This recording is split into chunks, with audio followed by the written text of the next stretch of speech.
So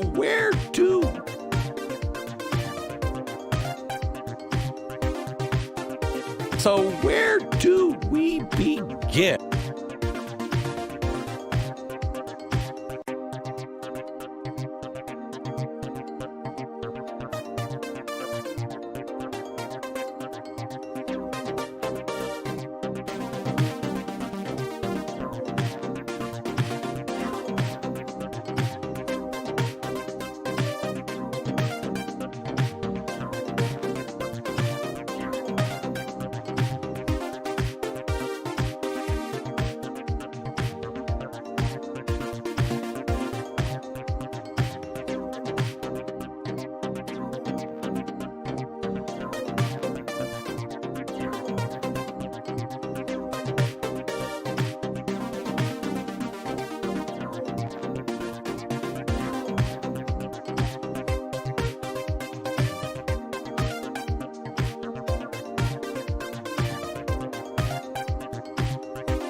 Kids, hi everybody, welcome to the show. It's Tuesday. It's so nice to have one of these days. Like, Monday, Wednesdays, and Fridays, I got the morning show, I got the afternoon show. It's a great time. I love hanging with you guys. But Tuesday's a pretty good day for me because it's the day I can kind of absorb the news and kind of get to, do my lot of kind of I guess I don't know if it's like a catamaran. The corresponding, the parallel news stories or the parallel news feeds that come out, like everyone's take on the same story. It's really fun for me, anyways, to dive into those takes in particular. Especially, there are times, folks. Let's be honest. There are times when I shine brighter than usual. Sometimes, and I have to admit this, sometimes it's I'm dealing with so much duddery and buffoonery that it's quite frankly, from in my own perspective, on my end of things, it's a Sisyphusian task getting laughs out of some of this ridiculousness, out trying to get like Trump's boring shit to because it's got to be addressed. I feel to some degree, you can't just let it ride, and trying to get it, up off its feet and fun to watch while we pick it apart is sometimes it's easy, sometimes, but a lot of times when he's, I guess, repetitive and duplicitous, it just gets tiresome. It really does. Hi, Charlotte. Thank you for the super chat. And by the way, thanks for supporting the show. Subscribe, patreon.com/HalSparks. Cash App is right there, whatnot. By the way, for those of you that are, I will get the Venmo up. I just don't know where the little picture file is, and this is two different computers, and it's crazy, but I'll do it. Anyways, there are times, bless you, there are times when I feel like I'm just the man for the job, kind of like the dude. I won't say a hero, because what's a hero? Sometimes there's a man. I lost my train of thought. Anyways, so it's days like today. It's days like when the Fox folks, days like when they're finally going to release the Hunter Biden laptop, and you know what I mean? Or when Durham's report comes out and they're like, fucking finally. What? You know what I'm talking about? Okay. Same thing applies. And by the way, hi chat room. Lovely to have you here. Thank you for joining me. Appreciate it. You guys are awesome. Sometimes, it's I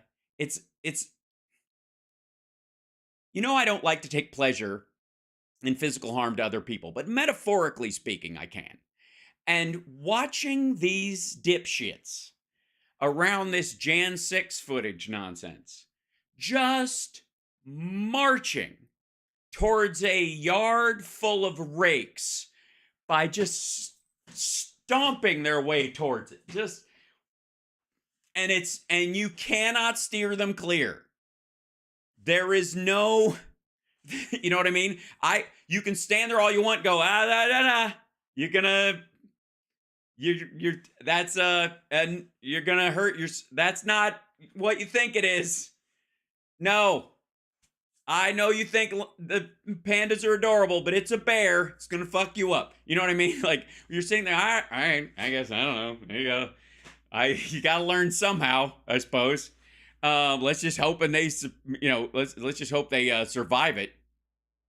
But good Lord, they are they were jumping through their shirts today. I got into a nice back and forth flame war today. Let me see if I can find this for you, because this was a good time. Between myself and the Australian guy in Rambo, in not Last Blood, the one where he's in Myanmar, which is really awesome. I love that movie. And I don't hate the guy. I now follow him on Twitter.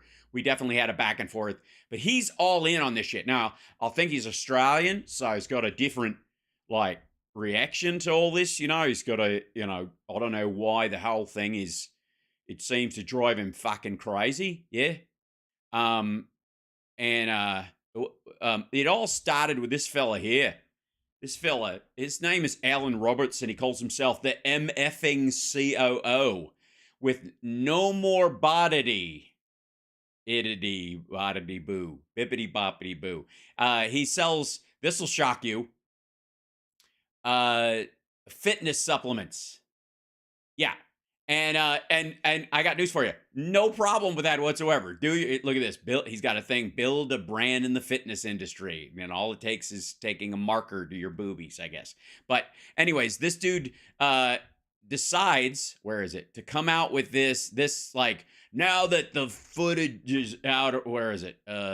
About Jan 6, we now know the truthage or some shit. Is this it? After seeing the J6 footage, this is his take on it. So this is how it all started this morning. After seeing the January 6th footage get released. By the way, there are 46,000 hours of J6 footage from all the different cameras and all the different angles in the longest day in history. There's 46,000 hours. This man has seen prosciutto thin slips of video slapped together with fancy music behind him and stuff by Tucker Carlson, and he is now releasing a 2-minute 28-second video entitled after seeing the January 6th footage. So congrats on, I guess, the last 4 months of his life. I think my man Burden says it best. Oh dear. So you're just gonna steal this dude's TikTok music? Oh yeah, that's all you're gonna. Yo, yo, yo, and it's Jan 6 and they did the thing and blah, blah, blah. And I'm in my truck and I got a lot of flags, so that proves that I'm a patriot and fuck Joe Biden and blah, blah, blah. Okay, yeah, that's the entire. After he saw Jan 6 footage, he decided to take someone else's footage and make something out of it. And so I responded to it. He did a lot of like top dunking, or tried to anyways, on my shit. He's been doing it all day because he's getting pushback on all this stuff. Because I mean, it's been his, like, these guys are like, fuck yeah, here we go. And when he did it, this other guy, where is he, bless his heart? This guy, Matthew Marsden. And Matthew Marsden is an actor, if you'll recall, that's actually his picture from the movie, from the Rambo movie. And which I enjoyed him in, whatever. He lives in Tejas. And he takes that dude's no morbidity, advanced appetite control, fasting shit blood supplement. I don't know what the fuck.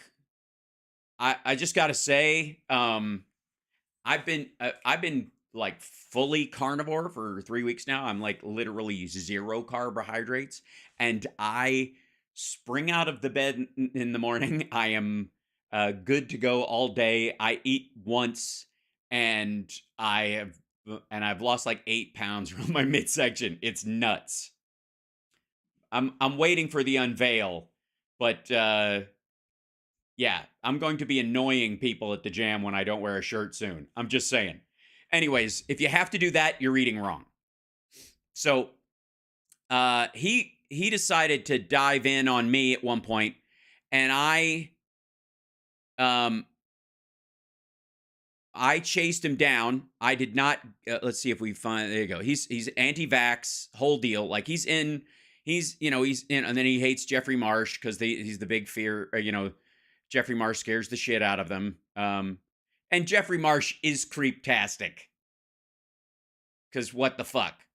But like he doesn't. It's like Jeffrey Marsh fucking represents all trans or non-binary people. Like, get the fuck out of here. Why don't you just go hunt down the worst people on earth and convince yourself that did he fucking, maybe I just scrolled past it. I'm like, he didn't fucking block out all of our conversation this morning, did he? Because we had a fairly good back and forth. Like he was upset, but like fairly, he was intense and focused, but he was no, I don't know where the fuck it is. I'm gonna have to look on my feed. Shit. Yeah. So this back and forth. Here you go. This went on for quite some time, and it started with this shit, and I showed this shit because that's what I was doing. I'm like, Get the fuck out of here. All he did was walk around. They like totally gave him a fucking tour, bro. Yeah, if you were in the Capitol that day, you got in on the backs of cops that were beaten to the ground. Fuck you, piss off. I don't want to hear any shit about targets that burned down during George Floyd then. Got me? Okay. Then this happens. Okay. It's like, now do the people escorted inside? And because that was the thing. Like, why are they opening doors for people? We have talked about this. We've shown the footage multiple times on this channel where they were letting people in to divert them away from occupied parts of the building. That was the goal. All the people who got walked in, who were like, they let me in, and then we were just back out on the lawn. None of them ended up in the chamber. None of them ended up in the offices. None of them ended up in the rotunda. The people who went in those side doors, who were guided in through, like, yeah, come on in. Yeah, go this way. Sure, yeah, up those steps, doors wide open, and it walks you out the sides. They were diverting traffic for these fuckheads and trying to downplay the violence and try to make sure that it didn't escalate by running these fuckers through hallways where they could barely do any damage. And that's exactly what happened. It's exactly what happened in the footage that we'll see today with fucking Horny Toad. And I said this, and then Matthew Marsden jumped in and said the QAnon Shaman was literally guided into the chamber by cops. They tried multiple different doors before finally getting in. Now, he is going off the Fox footage from Tucker Carlson, which you and I, are going to go through.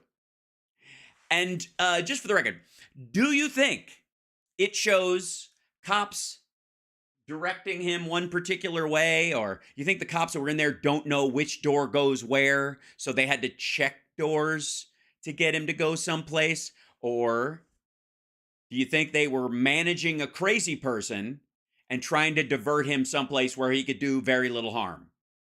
Make a bunch of noise, stand behind hammer the gavel, you're going to fucking jail. Meanwhile, we're getting everybody to safety out the other direction. Because that's what the cops had to do. They were outnumbered 25-1 minimum in every corridor. So, well, like, he jumped on this. And wait till you see some of the edits from this Tucker video shit. We'll go through. As a matter of fact, shall we? Ladies and gentlemen, I present to you Captain Ball Tanning and the Human Antelope, and a story of January 6th like you ne'er heard it before. 46,000 hours of footage handed over to Tucker Carlson alone by Kevin McCarthy. And what do we get out of it? What's the end result, ladies and gentlemen, so far? 46,000 hours of footage. Within days, a 5-minute and 38-second clip. That's how long this little chunk right here is. Now, I don't doubt he dipped into the footage all during his show. But do you think it's 5 minutes and 38 seconds of unexpurgated, unedited video in its full form, much like yours truly does with the clips these motherfuckers post on the regular on their show? Do you think they did that? Do you think? Of course not. But here we go. I've only seen a little bit of this, so let's watch the whole argument from Captain Forehead Buttcrack. Okay, obviously, peaceful people being hypnotized into doing this by Antifa. These are the pictures you've seen of January 6th. They're not the only pictures, because there is an entire timeline online of all available footage to date. They're familiar because they've been playing on a loop on every media outlet in America for the last 2 years. There's a reason for that. Yes, because they tell the story of the day. But it turns out there's quite a bit of video you haven't seen. And that video tells a very different story about what... Yes, the milling around. The random straggler who's like, this is just not nice. I mean, we're gonna have to run this place in a couple of hours. After we hang Mike Pence, somebody's got to clean up this mess. It happened on January 6th. Look at this sweet guy. Look at him. That's what they did. Never mind that most of the people that came in there knocked it over. This guy picked it up. I mean, arguably because he thought this will make a nice lever for the guillotine we make. More than 40,000 hours of surveillance footage from in and around the Capitol have been withheld from the public. And yeah, look at that line of cops, by the way. Notice how he speeds the shit up. once you see the video, you'll understand why. Taken as a whole, the video record does not support the claim that January 6th was an insurrection. In fact, it demolishes that claim. No, it doesn't. All right, by the way, let's be abundantly clear. Do I think January 6th was an insurrection? No, I do not. Do I think those people who were there on January 6th were attempting an insurrection? Yes, I do. Making a pass at someone is not getting laid. Do you understand what I'm saying? I'm not going to call it a night of fucking if all you did was buy somebody a drink and then end up getting it thrown in your face. And that's exactly why the Democratic Party and its allies in the media prevented you from seeing it. Okay, they did no such thing. By controlling the images, you... By the way, technically speaking, Kevin McCarthy is preventing you from seeing it right now by only giving it to one news outlet and allowing them to selectively edit it on their behalf. You were allowed to view from January 6th. They controlled how the public understood that day. They could lie about what happened, and you would never know the difference.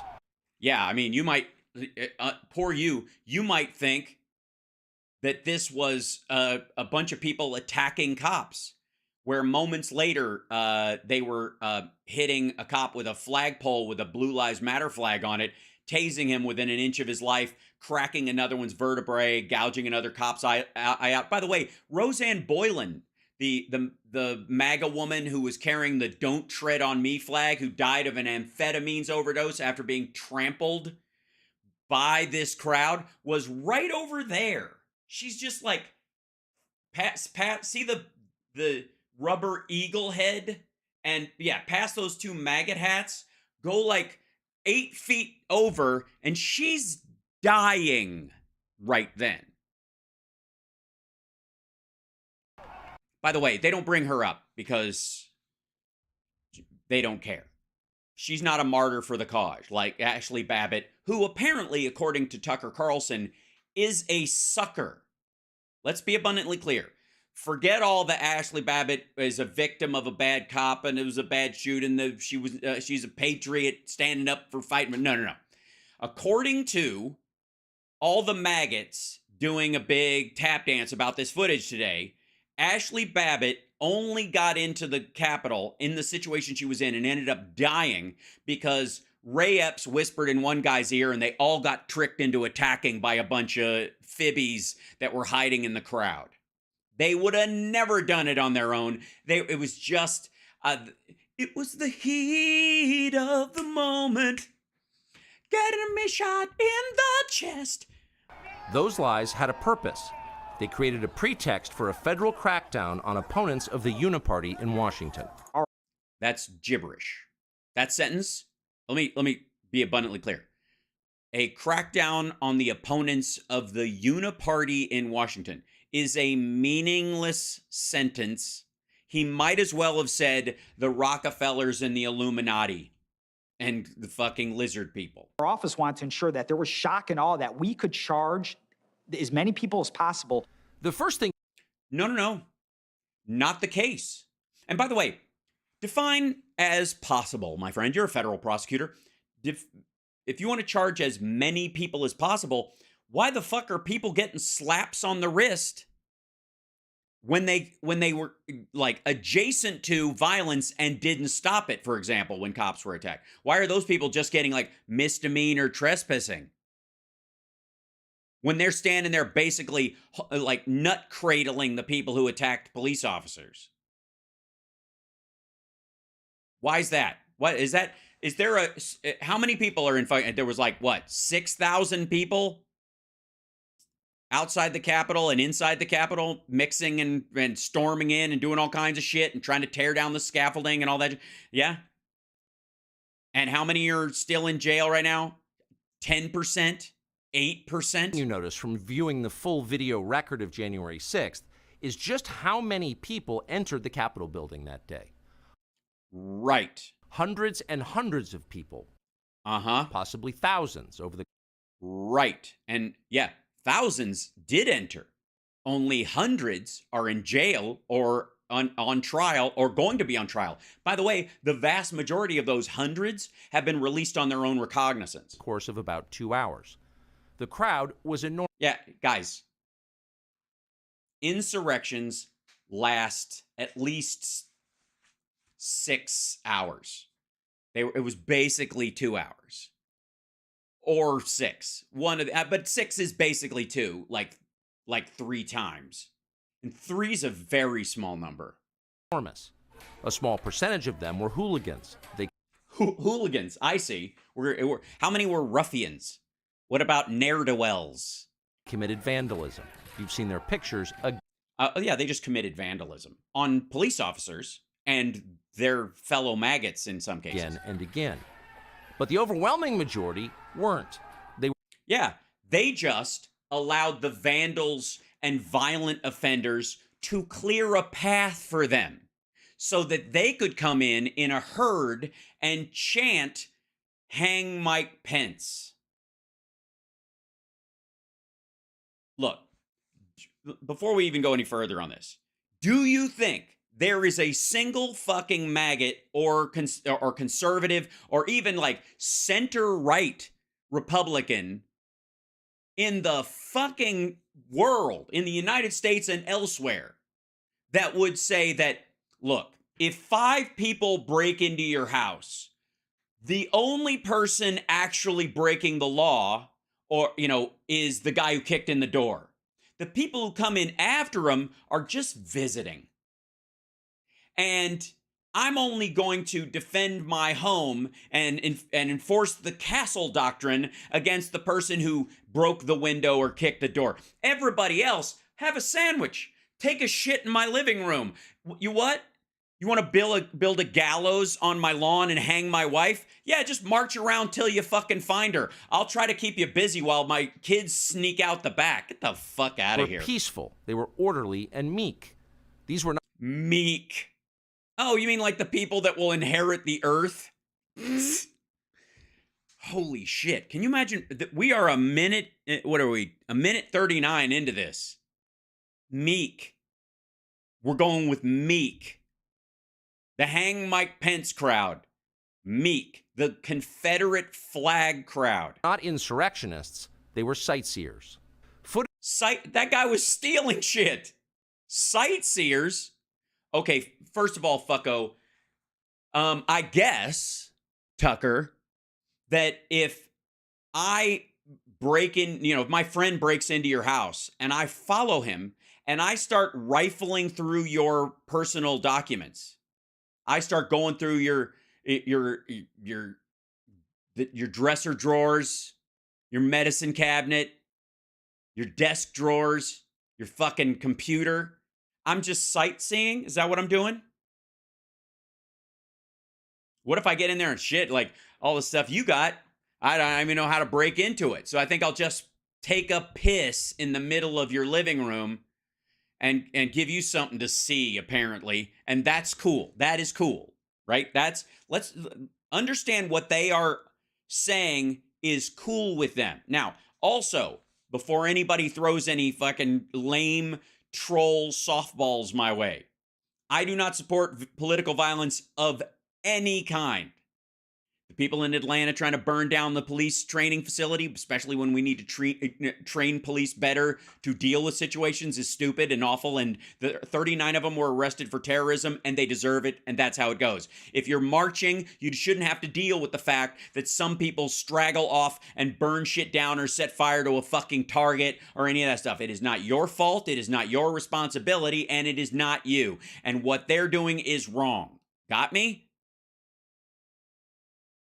And by the way, you don't even have to agree with me. That's who I am. That's what I say. That's my ethical stance. So when I talk about these motherfuckers, my conscience is clear. Footage from inside the Capitol overturns the story you've heard about No, it does not. January 6th.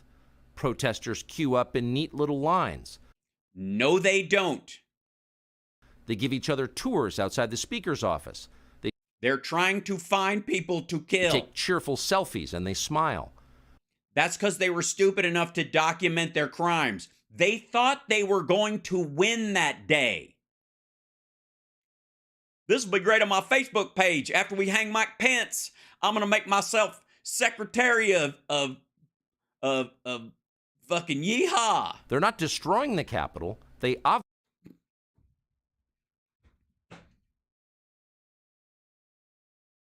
An insurrection is not about property damage. Property damage is one of the ways they got in there.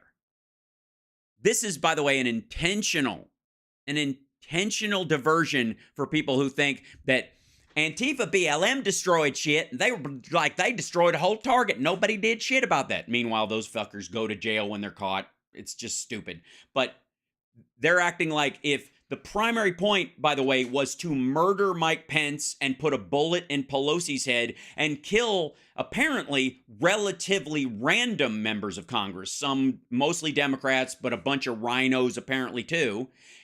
Again, show me the gallows built at any of the BLM riots.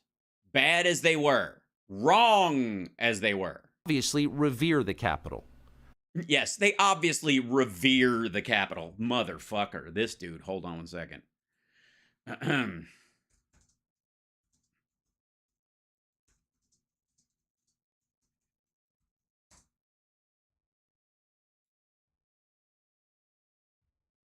Now, I'm obviously going to go to a big lefty paper to tell me this story right here. What's the name of this one? Oh, the New York Post. Rioters left feces, urine in hallways and offices during mobbing of U.S. Capitol. Like, nobody even fucking disputes that.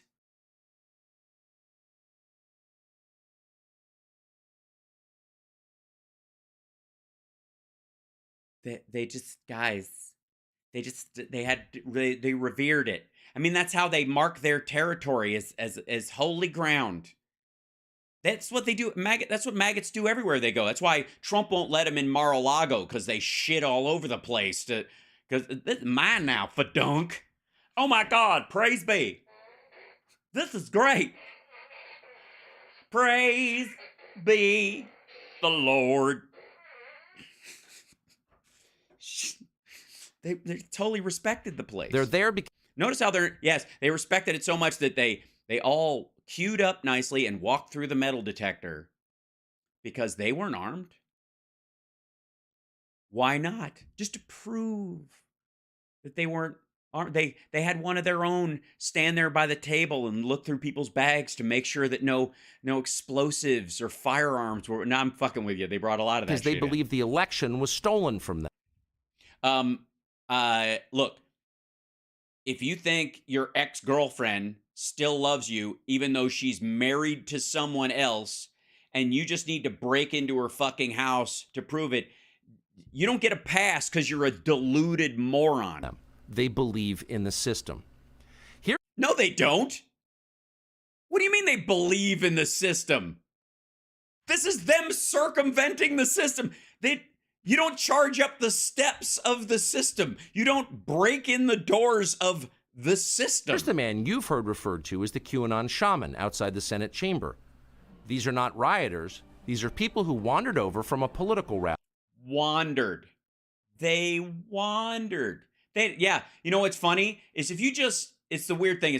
I think it's the way the streets are laid out in Washington, D.C., that if you just walk in any direction, you end up on the Capitol steps. It's like a fucking Twilight Zone episode. I don't even know how that happens. I was just, oh my God, I thought we were going, is this the Smithsonian? Shit, we're back in the Rotunda. I can't get out of this fucking place. We will not let them silence your voices.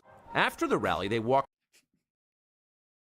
It wasn't their voices we were worried about, dumb fuck. They could have stayed there and yelled. Down Pennsylvania Avenue, where organizers had secured a federal permit to hold a legal rally on the grounds of the Capitol. I know that everyone here...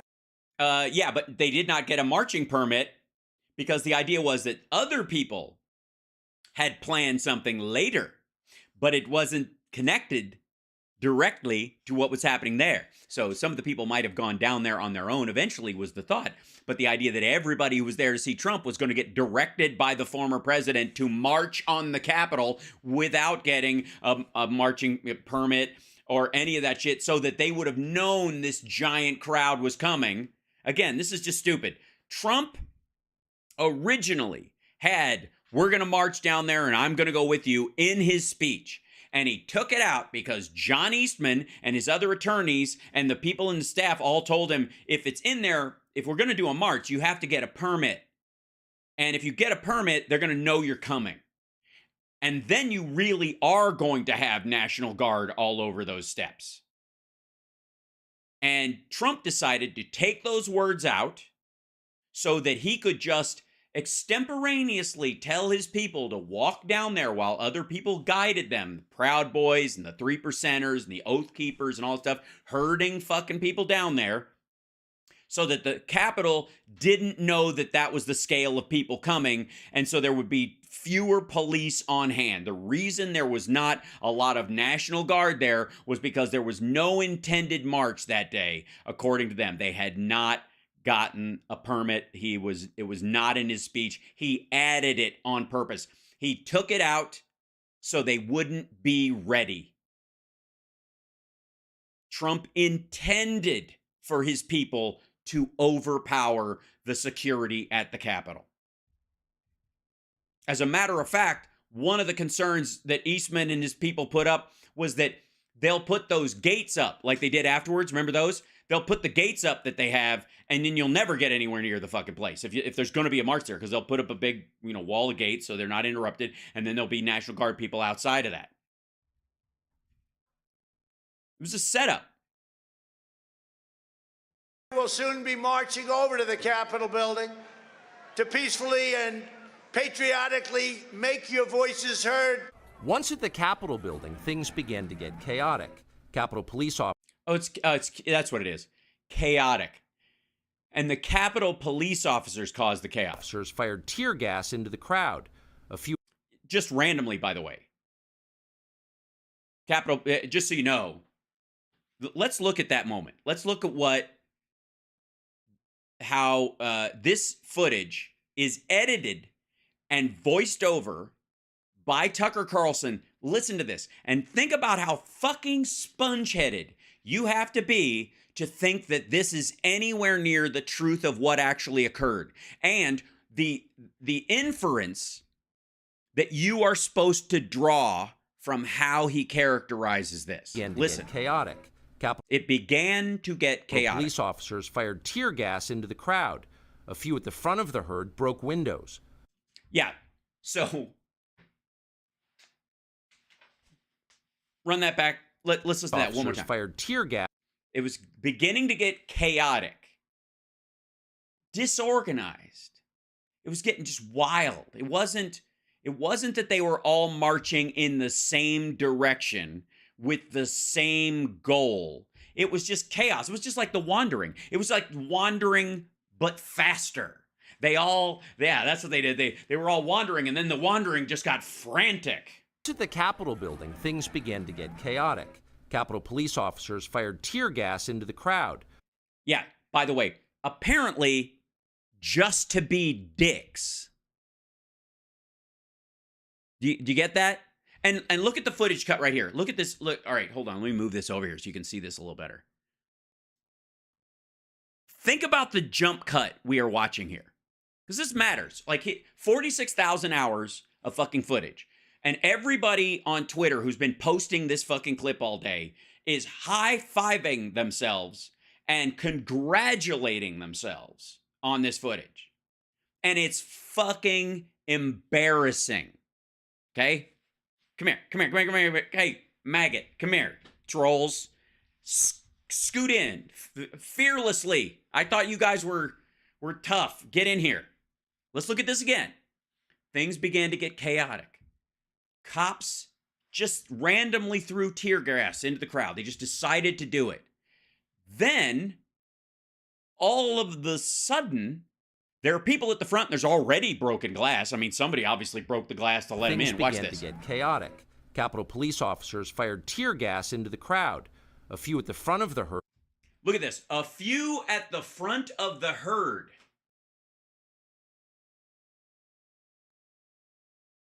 A few at the front of the herd.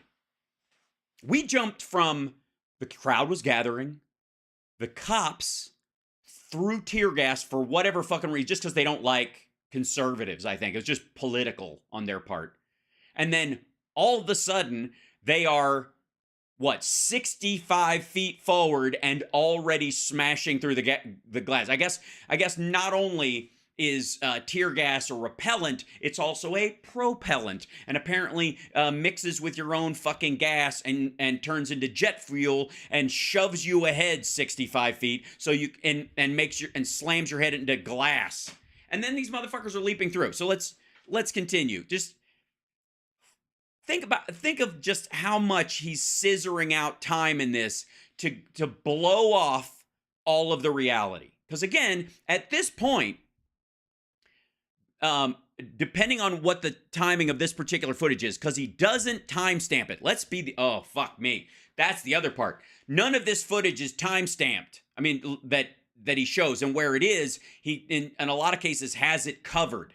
There's no timestamp on this shit to tell what part of the day, what minute it happened, and what was going on concurrently at the time. Because at this moment, Officer Falzone was being tased, more than likely, and Roseanne Boylan was fucking dead already. Broke windows. Someone opened the doors and... Someone. I think of somebody with was that a key card? I didn't get a chance. Crowd. Show me that again. A few at the front of the herd broke windows. Someone opened the doors and... Someone. Well, you've got all the footage, dumb fuck. You have 46,000 fucking hours. Now, here's how you do it. And this drives me fucking... Send me the footage. I'll do it. I'll go through it. If that's the next 3 years of this fucking show, I'll go camera by camera. We'll do it every day. How about that? We'll play the hits.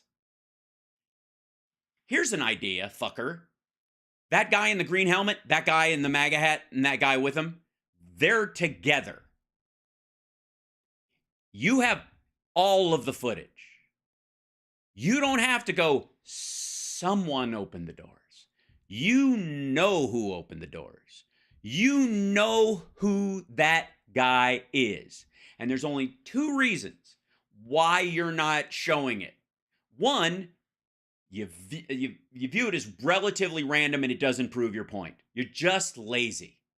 The other one is that motherfucker hasn't been arrested yet. And you're helping him. You're aiding and abetting one of the violent insurrectionists on purpose. Many hundreds of others just walked in. They just walked in. They just walked in.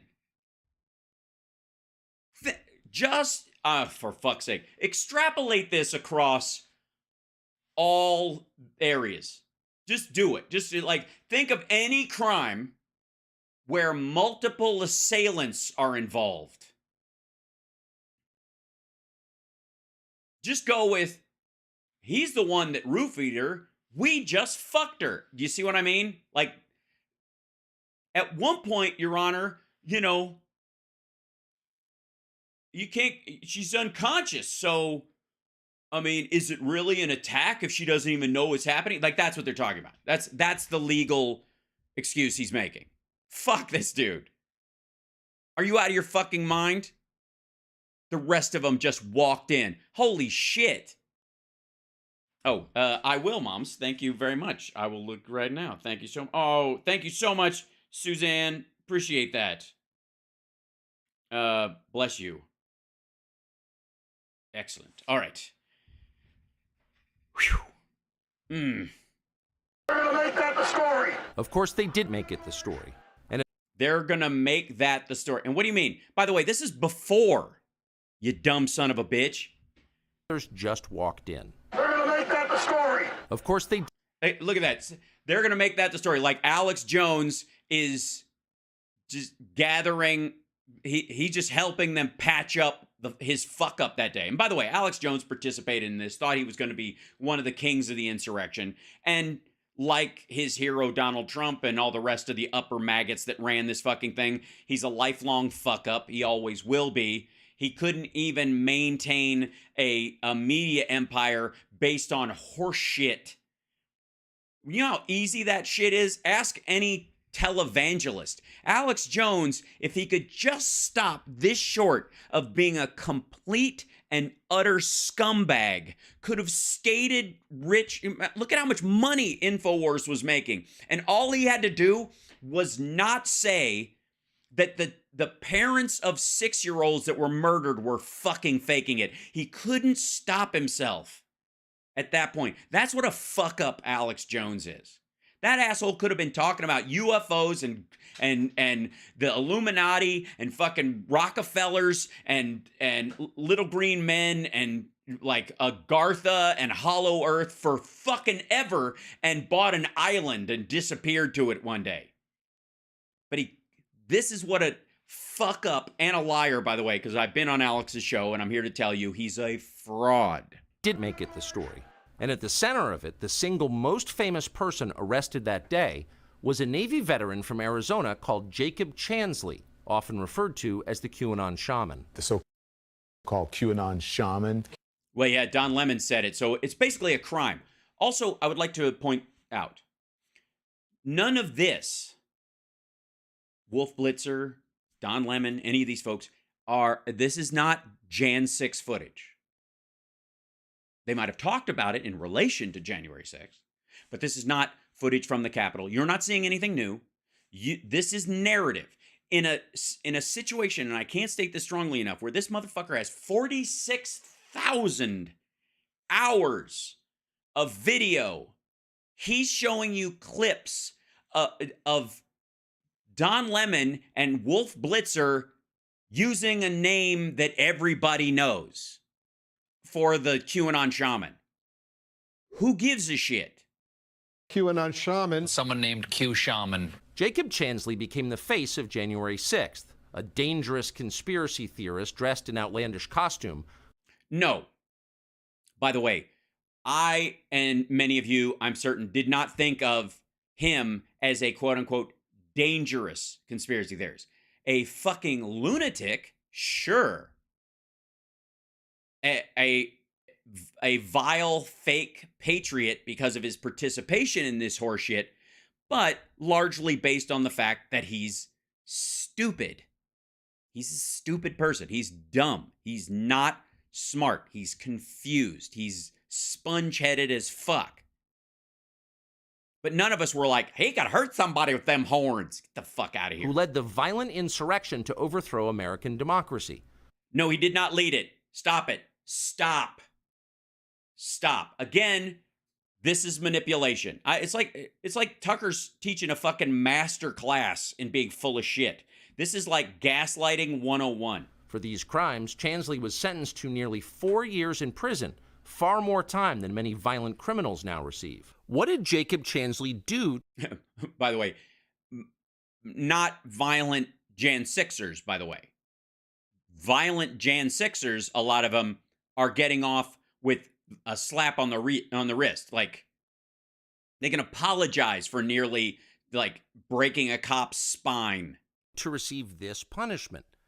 To this day, there is dispute over how Chansley got into the Capitol building. But according to our review of the internal surveillance video, it is very clear what happened once he got inside. Virtually every moment of his time inside the Capitol was caught on tape. Right. And he is being shadowed by police officers the entire time. The tapes show that Capitol Police... By the way, the tapes are also cut so you can't see when there are people in front of him. Understand that. It's very crucial. Watch this. Watch here. To receive when people have already gone in to this room. People have already entered this room. This cop is going into that room. He's by himself, but he's following other people that are in there. Zip tie guy, all those motherfuckers. You understand? And this is a part of the Capitol that has already been evacuated. Personnel have already, they're getting everybody to a safe area. They're letting these motherfuckers wander around the bigger hallways and gaggle at the fucking ceiling because no one can be harmed. It's just cops in this area. And the cops know it. Somebody already went in that door. He cut this video. Listen, come here, you fucking maggots. God damn it. This piece of video, look where it starts. It starts with this shit, with this guy yelling at him. Jacob Chansley. Because this guy thinks he's embarrassing, not because he disagrees with him being there. Due to receive this punishment. To this See day. that? Wait, see where the footage picks up? People are already curtailing. This cop is already going in there. There are already people who have walked in there. That cop is shadowing those people. This cop is shadowing him. They are following these motherfuckers around. They're hoping it doesn't escalate. The dude with the fucking Confederate flag gets to walk around, but the idea is, all right, guys, you've seen it. Let's go. Because the assumption on their part is these guys aren't violent ones. Other people are handling those fucking guys. We're going to just monitor these assholes while everybody else is getting to safety. And as long as they don't start going to the places where we've shut them down like Ashley Babbitt did, we're cool. And the cops are massively outnumbered. There is dispute over how Chansley got into the Capitol building. But no, there is not. Here's how he got into the Capitol building. Here's how he got in. A bunch of maggots broke windows and doors and helped him. He walked in behind them. He used the violent actions of others to effectively seize space that wasn't his and interrupt the regular flow of democracy because he wanted to wear his fucking magic hat inside the Capitol.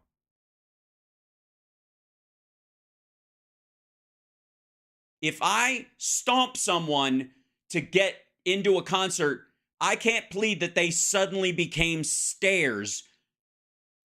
You moron. according to our review of the internal surveillance video, it is very clear what happened once he got inside. Yes, he's being followed by cops everywhere. Virtually every moment. Look at the cuts. Look at the cuts. These are not consistent, and none of them are time stamped. Why would that be? Why? Even if, as a news organization, you would want to put it there if it wasn't there, if you could in any way. If you had them in, and the metadata will be in it, so they know what the timing is. The time code is in this footage. Why? By the way, how do we know? And I will, any maggot who wants to go through this, and I know some of you are watching because you heard me on the internet today on what's left of Twitter. How do you know that what's happening here isn't him leaving, isn't them guiding him out after he did his shit in the main chamber? How do you know? Tell me. How do you know? Tucker's not even asserting that, and there is no time code on this footage. So, how do you even know it's in order? You just trust him? Is that what you do? He's got 46,000 hours of footage. He puts together a 5-minute compilation where this dude that follows this guy the entire time he's in the Capitol. Hours. What are you getting? What are you actually getting? Not what do you want to get? Not what you think you're getting. What are you actually getting? Moment of his time inside. And by the way, I'm the guy who, and my people in the chat will attest, has gone over the entire Kyle Rittenhouse thing and explained how it was self-defense. You understand? I don't have to like the guy to know what reality is. You get me? I may not have liked what went down, but I can look at it and recognize the reality of it. And by the way, that footage wasn't edited. The Capitol was caught on tape. The tapes show that Capitol Police never stopped Jacob Chansley. They helped him. They acted. This is why, and this is, by the way, watch this right here. This is so great. So this is one of the ones that they like to use. So they were all decrying this. This guy tries a door for him. They are trying clearly to keep this dude out of certain areas and make him go other places. And part of the way they're doing that is by, playing nice. Hey, yeah, no, this one's locked. We got to go back the other way, etc. Instead of, you can't go in there. Because if you say you can't go in there, it's a thing. And then 5 people show up. And then it turns into a bigger thing. So you know what? Yeah, look, I'll show you. This door's locked. We have to go back the other way. Watch this. As his tour guide. Like this cop doesn't fucking know what door leads to where. Here's video of Chansley in the Senate chamber. Capitol Police officers take him to multiple... Yeah, and by the way, look at that cop, by the way, for the record. It's almost like he expects Chansley to just kind of stand there with his thumb up his ass, and the dude keeps following him like a dog. Here's video of... Watch the cop look over his shoulder when he's leaving. I don't want to Monday morning quarterback this footage too much, because again, it's still cut out of context, so we don't even know. But watch this. Chansley in the Senate chamber. Watch Capitol Police officers take him to multiple entrances and even try to open locked doors for him. No. They show him that doors are locked and you can't go that way. And they don't want him to go down the stairs. That's the other thing. Remember when the other officer who guided the other people and got him to go down the other part of the hallway and just the other direction, staffers were escaping, and just by going, hey, come on this way, guys, he got them away from those people. Remember that? You guys remember, right? Okay, same shit here. They don't want him to go down the stairs. So what you do is you rattle the door and you go, we got to go back. Oh, it's this way, sorry. And he follows you because he's a fucking moron. Officers take him to multiple entrances and even try to... Entrances to what? He's already inside. So here's a good idea. Here's the thought. I don't know why I have to pick all of this apart. I don't know why Tucker thinks his audience is this fucking dumb. But what is a door that's an entrance to a place if you're already inside? What does a door that brought you into a place turn into when you're inside and going through it? What is it suddenly? That's right, kids. The word is exit. That's right. It becomes an exit. Open locked doors for him. We counted at least 9 officers who were within touching distance of unarmed Jacob Chansley. Yes. And they were not body slamming anybody. They were just trying to clear these motherfuckers out. What, again,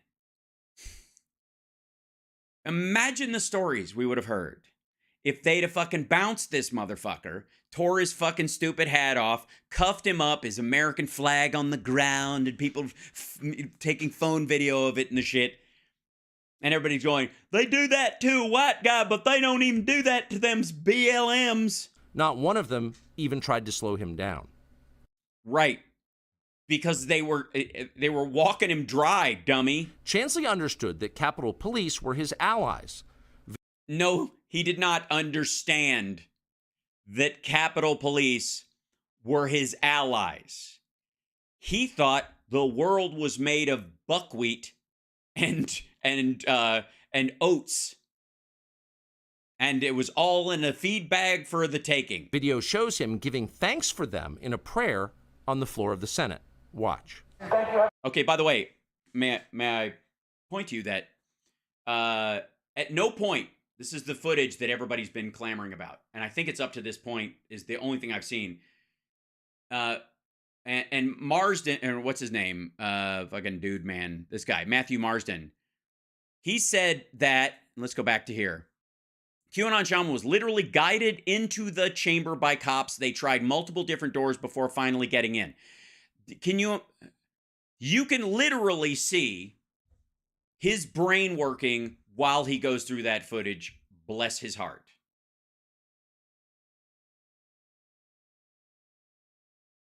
Also, they didn't try multiple different doors to the same chamber at all. That's not even made an assertion by fucking Tucker at this point.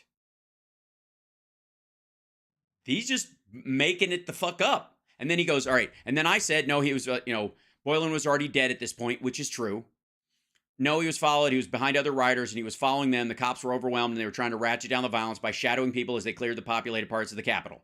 That is a fact. And his response was, this is a lie. They clearly had a conversation with him. They did not. Did we see a conversation, or did we see people, like, chatting with a dude who was following them around, or that they were following at different points?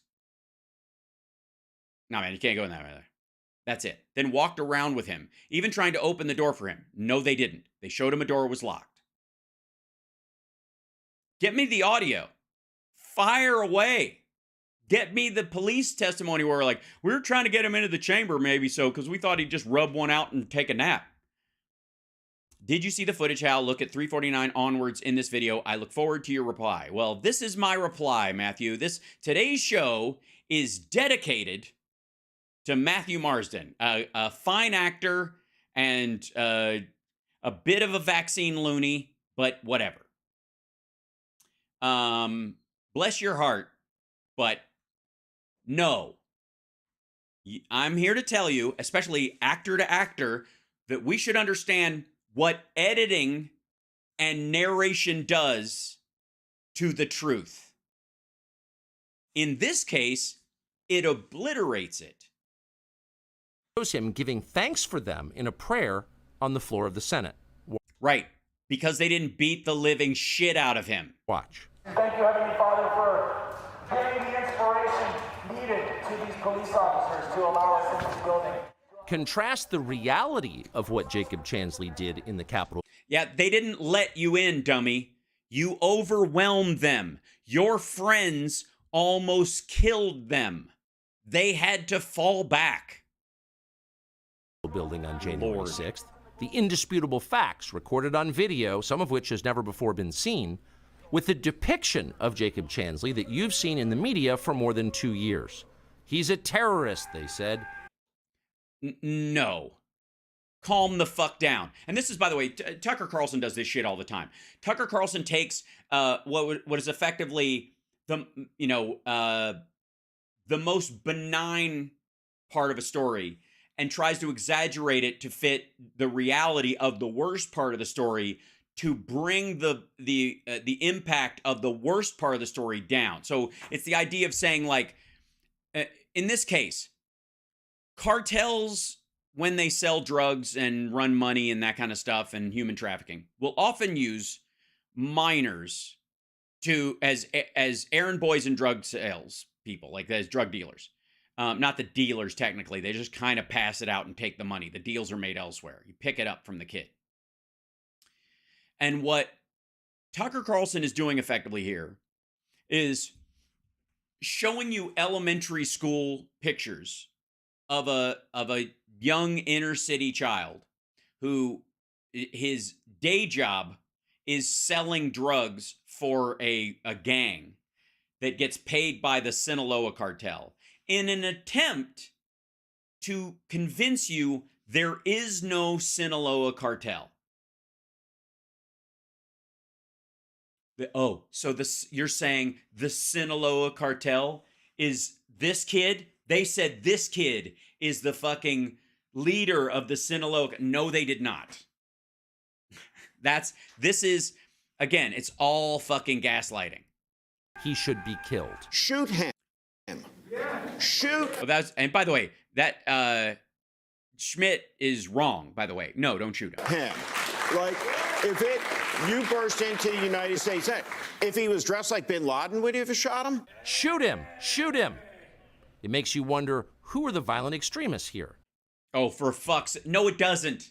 No, it doesn't. And by the way, if he was dressed like bin Laden, Tucker Carlson would have been, they would have wanted him shot faster than the Chinese spy balloon. So get the fuck out of here. And you don't get to lay over him saying that in that moment. And by the way, also edited. Also not, where was that from? Is that from real time? He should be killed. Shoot him. Shoot him. Like, you burst into the United States, if he was dressed like bin Laden, would you have shot him? Shoot him. Shoot him. It makes you wonder. Again, in the context of the conversation and bursting into the blah, blah, like, fuck off with this nonsense. Who are the violent extremists here? The maggots that stormed the Capitol and beat cops and tased one within an inch of his life and were trying to get his gun away and said kill him with his own gun, who stomped Roseanne Boylan and smashed a window and tried to climb through and got fucking shot in the FAFO. Not Jacob Chansley, and the video proves that. No, it does not. But you would never have known from the media coverage. Again, we are seeing the same people fucking sitting footage. in the chairs need to be sitting in a jail cell. Chansley is in a jail cell. Also, by the way, for the record, so far, the only people Tucker has cited as being violently opposed or mean to Chansley is Republicans. Steve Schmidt, Lindsey Graham. Is he having a hard time finding footage of Nancy Pelosi calling for violence against him the way they called for violence against her? He's got 46,000 hours. She's got to be in there somewhere, right? He's been there for months. If he was, in fact, committing such a grave crime, why didn't the officers who were standing right next to him place him under arrest? Until now, no one could even prove that even happened. But again, look, 46,000 hours. There should not be one repeated fucking frame in this whole story. You have literally every fucking second this guy is in the Capitol, he's on camera. That's what Tucker said. And this is the whole thing. Look at this. Look at this shit. But it did. Same shot. Same shot. Here we go. Same shot. A fucking drawing of him from his own court proceeding, making him look fucking pitiful. Lindsey Graham saying something. Him walking in going, hey! Steve Schmidt saying, shoot him. If he was dressed like Bin Laden, you would have killed him.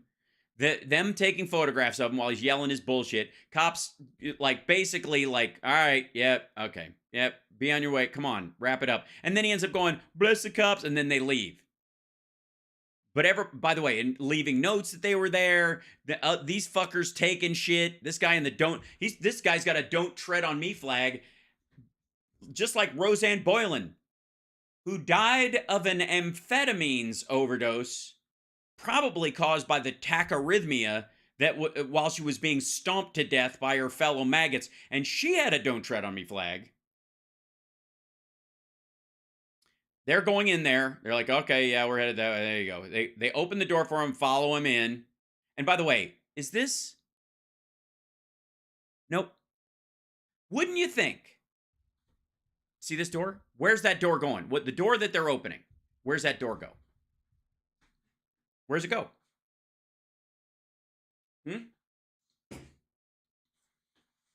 Anybody know where that door goes? No? You see a nameplate? You see a part of the hallway that... I see a lot of hand sanitizer. Is this a quick cut of 2 angles like you would have if you were actually showing a path of someone traveling? They're walking with him this way. They open the door from this way, and then suddenly we're in the chamber. With the idea being is that this is them leading him into there. That's not what happened. Hold on one second. Let's back up. There was another shot they used before. Where is it? Is he walking through here and then into this thing? They show that piece and then they do it again. And then, okay, yeah, this is it. Here you go. So this is the door. This isn't the door they walked through. Because the door they walked through opened inward. Or no, let's see. Let's look back. Hold on real quick. Back up. Facts recorded on video, some of which has never before been seen. He walks through with the depiction. All right, he's pointing. I just went in there and I didn't do the shit and blah, blah, blah. Okay, here we go. All right, yeah. So here you go. See this door? Police were his allies. Watch this. Video shows him door. giving thanks for them in a prayer. He starts to open the door. They get the rest of it for him, and they're following him through. See where that door is? Look at the panes on that door. See that? Now, what Tucker Carlson does here, and they're very sweet, it's very slick if you're stupid. Tucker Carlson then cuts to him inside here, praying for the cops. And the impression is that they went from here to here. See that? That's where they were. They walked him in, he went to here, he said the little prayer, and then they had a little chit-chat and thanked him for the prayer afterwards. Now, after this little shot of Steve Schmidt, they couldn't stop themselves. Look at the door. This is the door where the other officer followed him in. This is earlier.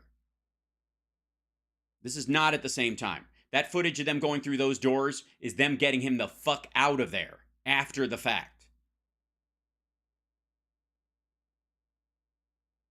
Look at the door.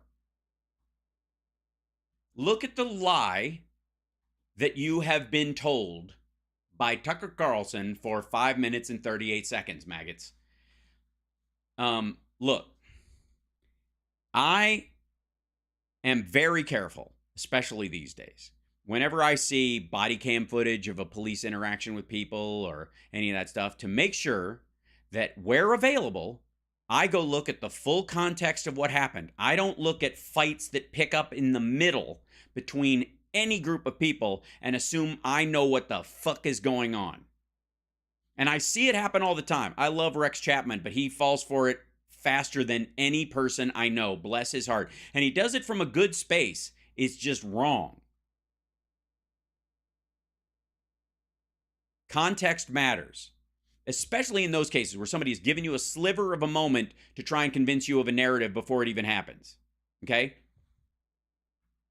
I mean, for fuck's sake, the guy in Florida who shot the 9-year-old girl and her mom and the reporter, remember that? He shot some people and then he came back and then he shot people in the exact same spot. When they took that guy in, when they arrested him, he had his gun sewn into the side of his pants so he could like rip down the side of it and pull his gun out. And he had his hands like this, and he started to do this when they tackled him. He got kicked in the chest. The cop had his hands on him. He didn't want to shoot him, so he kicked him in the chest. You can watch the body cam footage if you don't believe me. Knock him down. They get on top of him. They cuff him, and then he's got the gun he murdered those people on. Like, it's not even a fucking question. Guilty as hell. Like, he's going to jail. This isn't a question of planting or fake or anything, okay? That guy murdered a 9-year-old earlier that day, and her mother, and 2 other people. The footage where they're arresting him, he starts yelling in the middle of them rolling him over because he's trying to get his hands around to get the gun out of his pocket, the one they find. When they're putting his hands behind his back, he says, they're trying to kill me, they're trying to kill me, they're trying to kill me, I can't breathe. He keeps saying that, even though, they're not even kneeling on him. They're just moving his arms behind his back. Watch it. Yeah, the gun was still hot. Yes, he murdered a child earlier. But he said, I can't breathe, you're killing me, they're going to George Floyd me, that kind of stuff. He started doing that almost as a tick. If you would pick up in the middle of that footage, not knowing anything up to that point, right? Not shot, weird. Actually, most people aren't shot. Most folks he had previous, he was, part of the charges against him are a felony gun possession, meaning he had a gun and he used it in a crime earlier and he was still alive to tell the tale. So never mind. Point I'm trying to tell you is that if you picked up in the middle of that story, you would be well within your emotional rights to think, considering what we know of other situations, that this guy might be being brutalized by the police. If you didn't know the pretext, if you didn't know that the gun was sewn into his pants and that he was trying to get to it, if you didn't know any of that, and you just seen the part where he was screaming for help, you would think, oh my God, this poor man. And I wouldn't fault you for that. Because when that is real, you don't want that to happen. Does that make sense? However, it's important to see the full context of something before making a judgment like that, because people will weaponize your empathy against you. They will take every good trait you have and use it as a weapon to harm you, to turn you into a cynic or lie to you. And that's what Tucker's doing. It's the same shit. And if I won't put up with that, I'm not going to put up with this. Also, and by the way, can I just say, may I? Do you guys see this right here? Hold on. Let me scale this up. Talk about the door catch being one thing. See this footage right there? See that? The New Yorker. That isn't Jan 6 footage that he was given by Kevin McCarthy. That shot right there. That is footage that that the New Yorker purchased from one of the people who was in there filming all this shit. That's right. That guy was shouting, they're killing me. And they were not killing him. And he had just killed 4 people. But I want you to care about people when they're being harmed, not suckered by other people who pretend they're being harmed. It's like Alec Murdaugh saying, you know, somebody terrible killed my family. Yes, you did, you dumb motherfucker. I'm not going to let you take how I feel about victims of violent crime and the surviving family members of murder victims and use it to keep yourself out of jail. Get the fuck out of here. You get my point. All right. So, a couple things. That door is not the door we saw before. This is New Yorker footage right there. See that? That is purchased footage. This isn't special. This motherfucker has 46,000 hours of unseen footage. And what's he using? Not only, by the way, was a good portion of the footage inside the chamber from the New Yorker and others that he used for this part of it during the prayer, all that shit, where there was actually words on the screen, like that's borrowed as well. But the beginning of it is he played a montage of the shit we've already seen, which is fucking cantaloupe as far as this story is concerned. It's just filler. It's just potato. Extremists here, not Jacob Chansley. And yes, Jacob Chansley. It is extreme to storm into a government building that you only have access to because people in front of you beat cops within an inch of their life. That's extreme. You may be strolling, but what's really extreme is the casualness and the lack of fucking shame. the video proves that. No, it doesn't. But you would never have known from the media coverage. The people... See that? There's that door again. Not the same door. Sitting in the chairs need to be sitting in a jail cell. Also, by the way, the people who are sitting in the chairs need to be sitting... That's also, he put that clip there to make you think that room, the chairs are in there. He went in and sat in the chamber, right? Again, this is so fucking finely tuned bullshit. This is such, like the level of propaganda in this is kind of extraordinary. Chansley is in a jail cell. Good. He's been there for months. Right. And he'll be out in 18 months on good behavior. If he was in fact committing such a grave crime, why didn't the officers who were standing right next to him place him under arrest? Because they were managing a situation that included thousands of people, some of whom were armed, and they didn't know what's in there. What's in the affable, doofy, horn-wearing, flag-carrying idiot with the makeup on his face? What's in that bag? He didn't go through a metal detector when he came in. What's in there? What happens when you throw him to the ground and it's rigged? What happens then? You had a pipe bomber 2 days ago. Or the night before. What if he doesn't have any of them, but his buddies do? What if that's the fallback?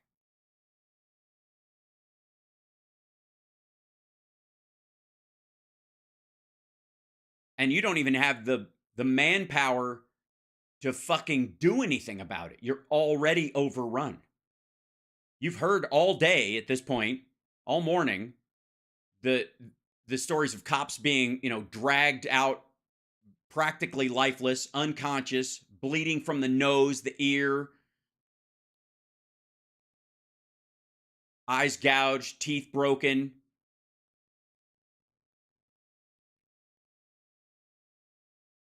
What do? Hot shot. Largely, you're hoping that this guy and the other people he's with, and by the way, notice how those two doors right there, he's walking right towards them, they look familiar, don't they? They're already open. Because this dickhead went in and out of the chamber a couple of times and then he left. And then they caught him later.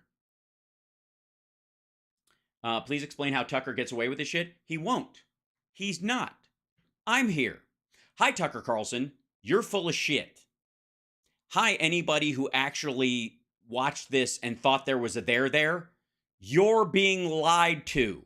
You are being manipulated. I'm here to tell you there is a game being played with your life. And just because you're a willing participant and not an innocent victim, that doesn't mean I'm not going to tell you the truth with a smile on my face. I'm not here. I might fuck up your worldview, but I'm not here to ruin your life. You're being gaslit by this second generation Swanson frozen dinner motherfucker, and he knows it. And he's laughing all the way to the bank on your fucking back. None of this footage that he is putting out is going to affect the legal cases of any of these people. Not a stitch. And all of them that have been through a trial already have had access to any part of this that they want as discovery. If the state even used it against them. And this asshole was filming himself or being filmed by others the entire time, too. You don't even need fucking security footage. He's got a camera following him half the time. That's the value of this big, stupid fucking hat. But you know what? You know what this whole video is really about? Do you want to know? Do you want to know what it's really about? Let's see if I can find this real quick. I'm going to have to scale back to this point. Where was it? There you go. Let's see. We'll go back to here. What's this all about? What's the whole video? What's the distraction of the Q Shaman all about? Tell you what it's all about. It's about, hold on, let's see. I wish I could go forward a little bit. Hold on. He could charge as many people as possible. Okay, back up. Some people came up the stairs and they did the thing. Where's that part? Yeah, a bunch of people gathered. Here it is. Front of the herd broke windows. This is what it's about. This whole video. Don't get distracted by the makeup and the big fucking horns and the furry hat and the pitiful oatmeal lifestyle and all that shit. Don't. This video, this all 5 minutes and 38 seconds of this gaslighting horseshit has nothing to do with getting Jacob Chanley off or helping his case or proving he's innocent. What this whole thing is about is Tucker making sure that you forget that he didn't tell you who that guy is. And the guy behind him and this guy. In that little clip he shows of people kicking in the doors. How they got in. Because this isn't a situation where somebody pushed a magnetic lock and got somebody. They kicked the fucking doors in.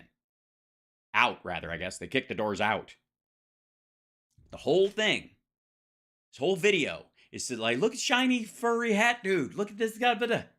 So that you, in classic magic trick fashion, forget these guys. That beat cops all the way up the stairs. Called for the death of the vice president, threatened the Speaker of the House and other members of the Congress.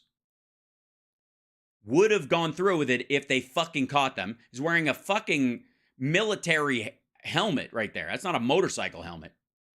What's in his backpack? What's in that guy's backpack? That dude's wearing fucking body armor.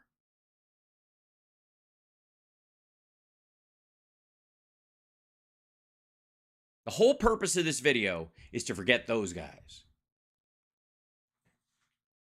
The whole reason is to equate these guys with the shaman and then tell you the shaman ain't shit. It's nothing. It's just a joke. He was fucking around. He was just strolling in a dumb hat. And he's the same as them. They're the same as him. And everything they did was just a stroll. It was just a stroll. You're watching Hal Sparks Megaworldwide. That's the whole clip. That's all of that shit. That's I honest to God, having watched that now, I have to say, I'm disappointed there isn't more. Now, there's another clip, and I'm going to go to that one now. But that is the piece that everybody's been sharing. That's the piece that Tucker Carlson's producers and him put on, and they said, this is a great example of our case. And I'm happy to tell you that, like Mike Pillow's movies, I went through every fucking frame of it, and it's garbage. It's low-res gaslighting. It's cheap, dime store Goebbels bullshit. You're welcome. It's nice on these days when I feel like I'm doing a job. You know what I mean? If you're enjoying the show and you appreciate what I do, like, subscribe, give a thumbs up, support the show, make the little jar fill with little icons. It's fun. It's just, there's lots of ways. Patreon.com/HalSparks. You can support the show, all that stuff. Should we look at another one? Should we look at double butt crack forehead McGee and his confusion look all the time? And this is, I think, his opening monologue. This is another 5-minute, 31-second clip. Again, this is a man who has 46,000 hours of January 6 footage. It's going to turn the narrative on its head. Good evening and welcome to Tucker Carlson's and happy Monday. We're about to show you surveillance footage from inside the United States Capitol. The images you'll see were recorded 26 months ago today on January.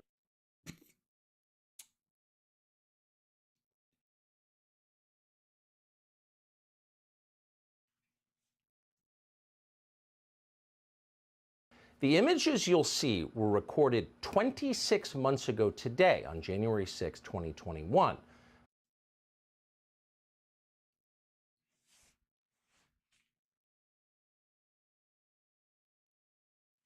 Is it?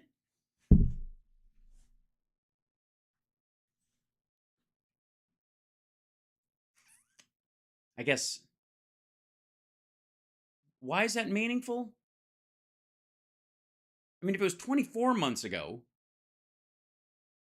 it'd be, 2 years to the day. What the fuck does 20?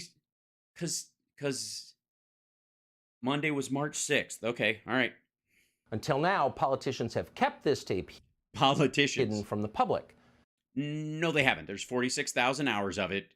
They don't post the entire security outlay of the entire Capitol. As a general rule, it's not necessary. There is no legitimate justification for that, and yes, there is.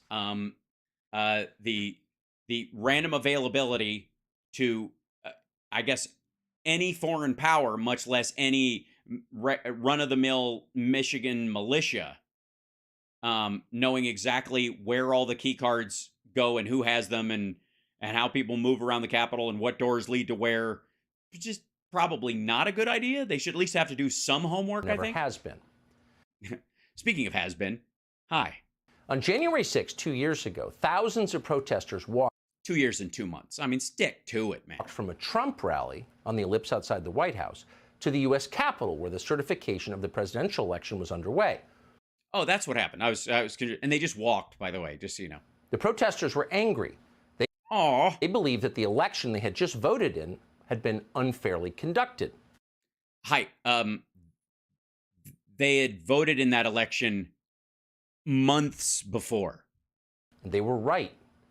No, they weren't. In retrospect, it is clear the 2020 election was a grave betrayal of American democracy. Gibberish. Given the facts that have since emerged about that election. Such as? No honest person can deny it.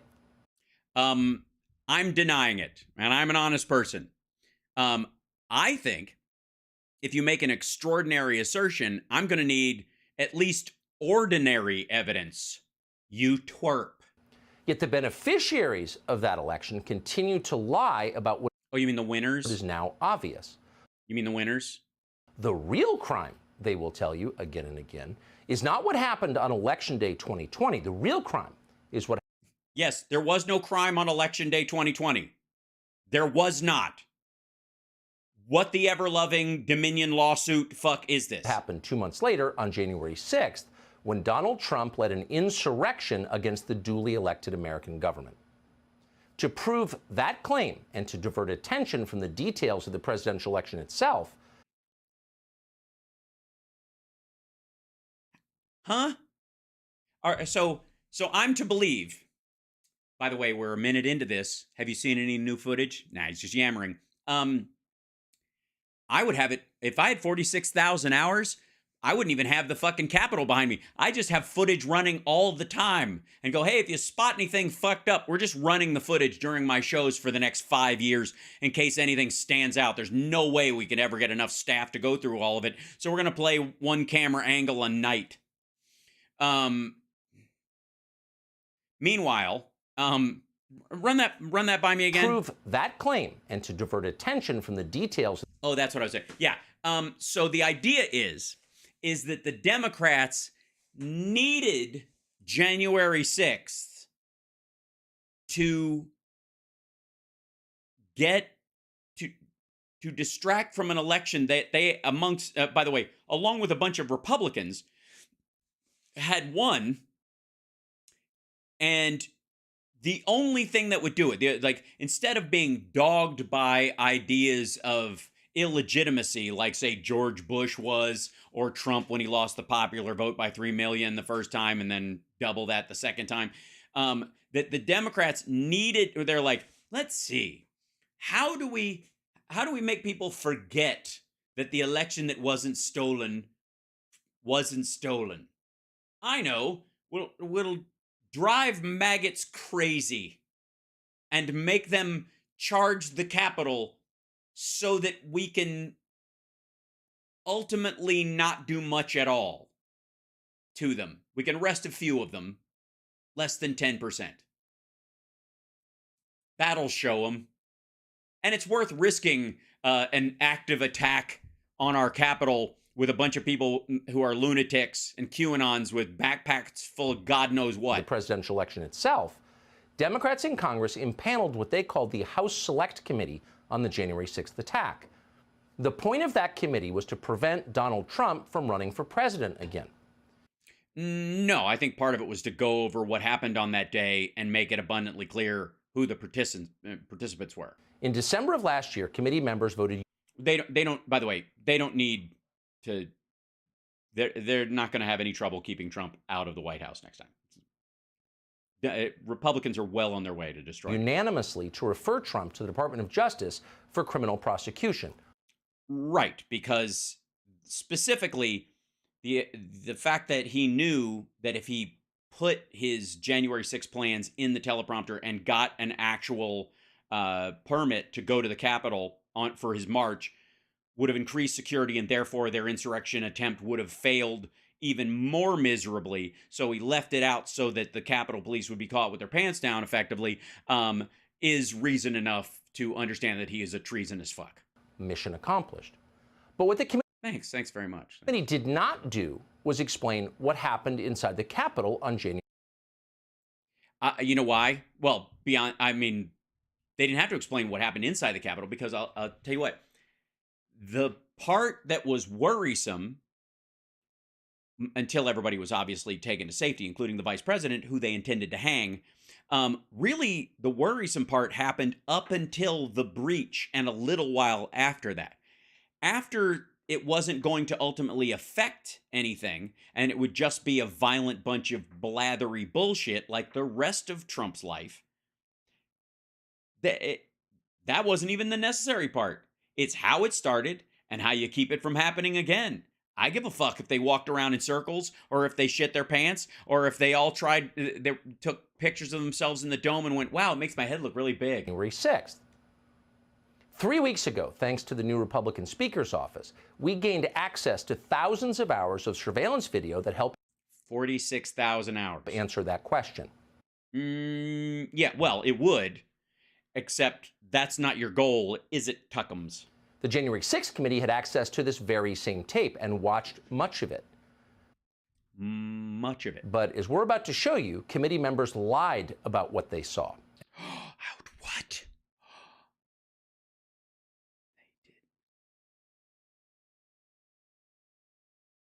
They did. I mean, I can tell from your face that you have a lot of faith in what you're saying right now. Sometimes freeze frames tell a story. Sometimes freeze frames let us know what's going on inside the man. And then hid the... And I use the word man in the loosest possible terms. The evidence from the public, as well as from January 6th criminal defendants and their lawyers. Such as? That is unforgivable. It's terrible. It's just emotionally, I can't deal with it. Whatever you think of Speaker Kevin McCarthy, he rectified that crime, and we are grateful that he did. He did what? And by the way, no, he did not. Because he gave it to just you. He did not give it to the press or the public or fucking, I don't know, WikiLeaks or something. Before we show you the tape, a few words on the process.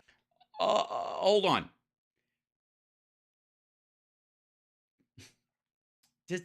Does anybody?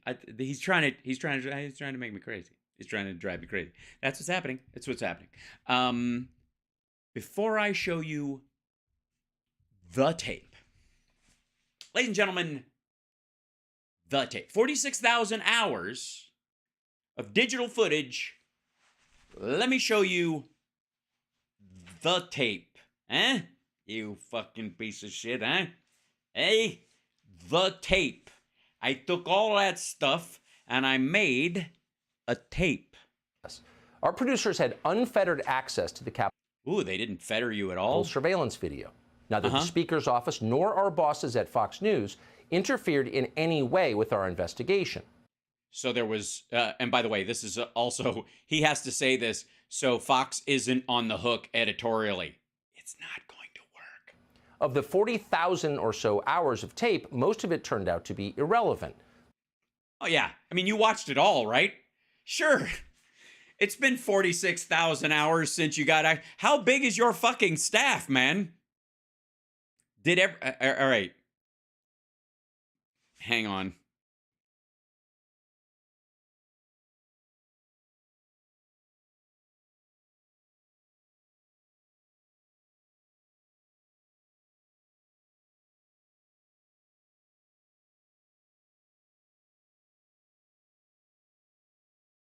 Static shots. Sorry, I just had to ask a question. I didn't want to trigger anybody's Siri. If he has a 13-person staff, which I think is the base staff that they have there, I think it's 13 people. Besides, I mean, obviously they don't have the execs watching shit. He's not doing any homework. Are you fucking kidding me? You think he took some tapes home to peruse it like a fucking reporter? 13 people. That means since Kevin McCarthy gave them access to this footage last week, they have all watched / skimmed through somewhere in the order of 3,567 hours of tape. Of empty rooms, in some cases far from the Capitol itself. To find relevant videotape, our producers were given use of Capitol computers with advanced mapping software. That made it... Well, that's sweet. Oh, you had advanced mapping software associated with it. So in the footage we're going to see, we're not only going to see the footage, but the mapping software that tracks where people are, like using facial recognition software. And no?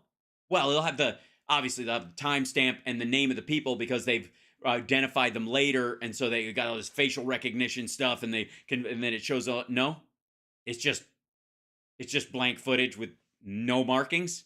Interesting. Easy to find what we were looking for. Yes. Which is apparently fingernail length snippets of video that you can narrate to create bullshit. What we didn't have was access to facial recognition software, and that was That's why we couldn't tell you who the guy who kicked the door through, who's wearing a fucking military hat with the 2 maggots, because well, I don't know. We knew who the guy with the makeup was. significant. For more than 2 years, we have wondered why some in the crowd that day who seemed to be inciting violence were never indicted for it. We assumed these were federal agents of some sort. You did? You did. And by the way, inciting violence, really hard to prove, especially when, in the case of someone like Ray Epps, what apparently they said, according to the person that they spoke to, is lay off the cops, they're just doing their job. To wit, that person reacted by attacking police officers. He's calling that inciting police officers. Holy shit. And the people, why are the people who are inciting this stuff not getting the same amount of time behind bars as the people who actually fucking did it? How do you even, it's a mystery. It's a mystery. We still assume that. Yes, because you're trying to make an ass out of you and me. God damn it. And in fact, there were many examples of behavior we saw in those tapes that behavior. You saw some behavior in those tapes. Didn't seem to make sense. What? What? You saw and it didn't seem to make sense? If you take it at face value, it looks like a bunch of deluded nutcases doing a bunch of shit that no sane person would ever do.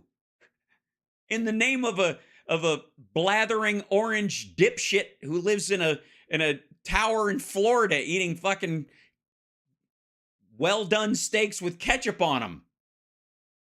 And what the fuck? Who would do that with their life? Men in civilian clothes holding doors open for protesters. Men in civilian clothes? You mean civilians? Escorting others through the Capitol, etc. Escorting them? You mean walking beside them? Or leading them because they were also maggots? What the fuck was the outfit for the day? Listen to that shit. Can we just jump into how dumb this is? There were many examples of behavior we saw in those tapes that didn't seem to make sense. Mason also understands what the people are doing. Men in civilian clothes holding doors open for protesters.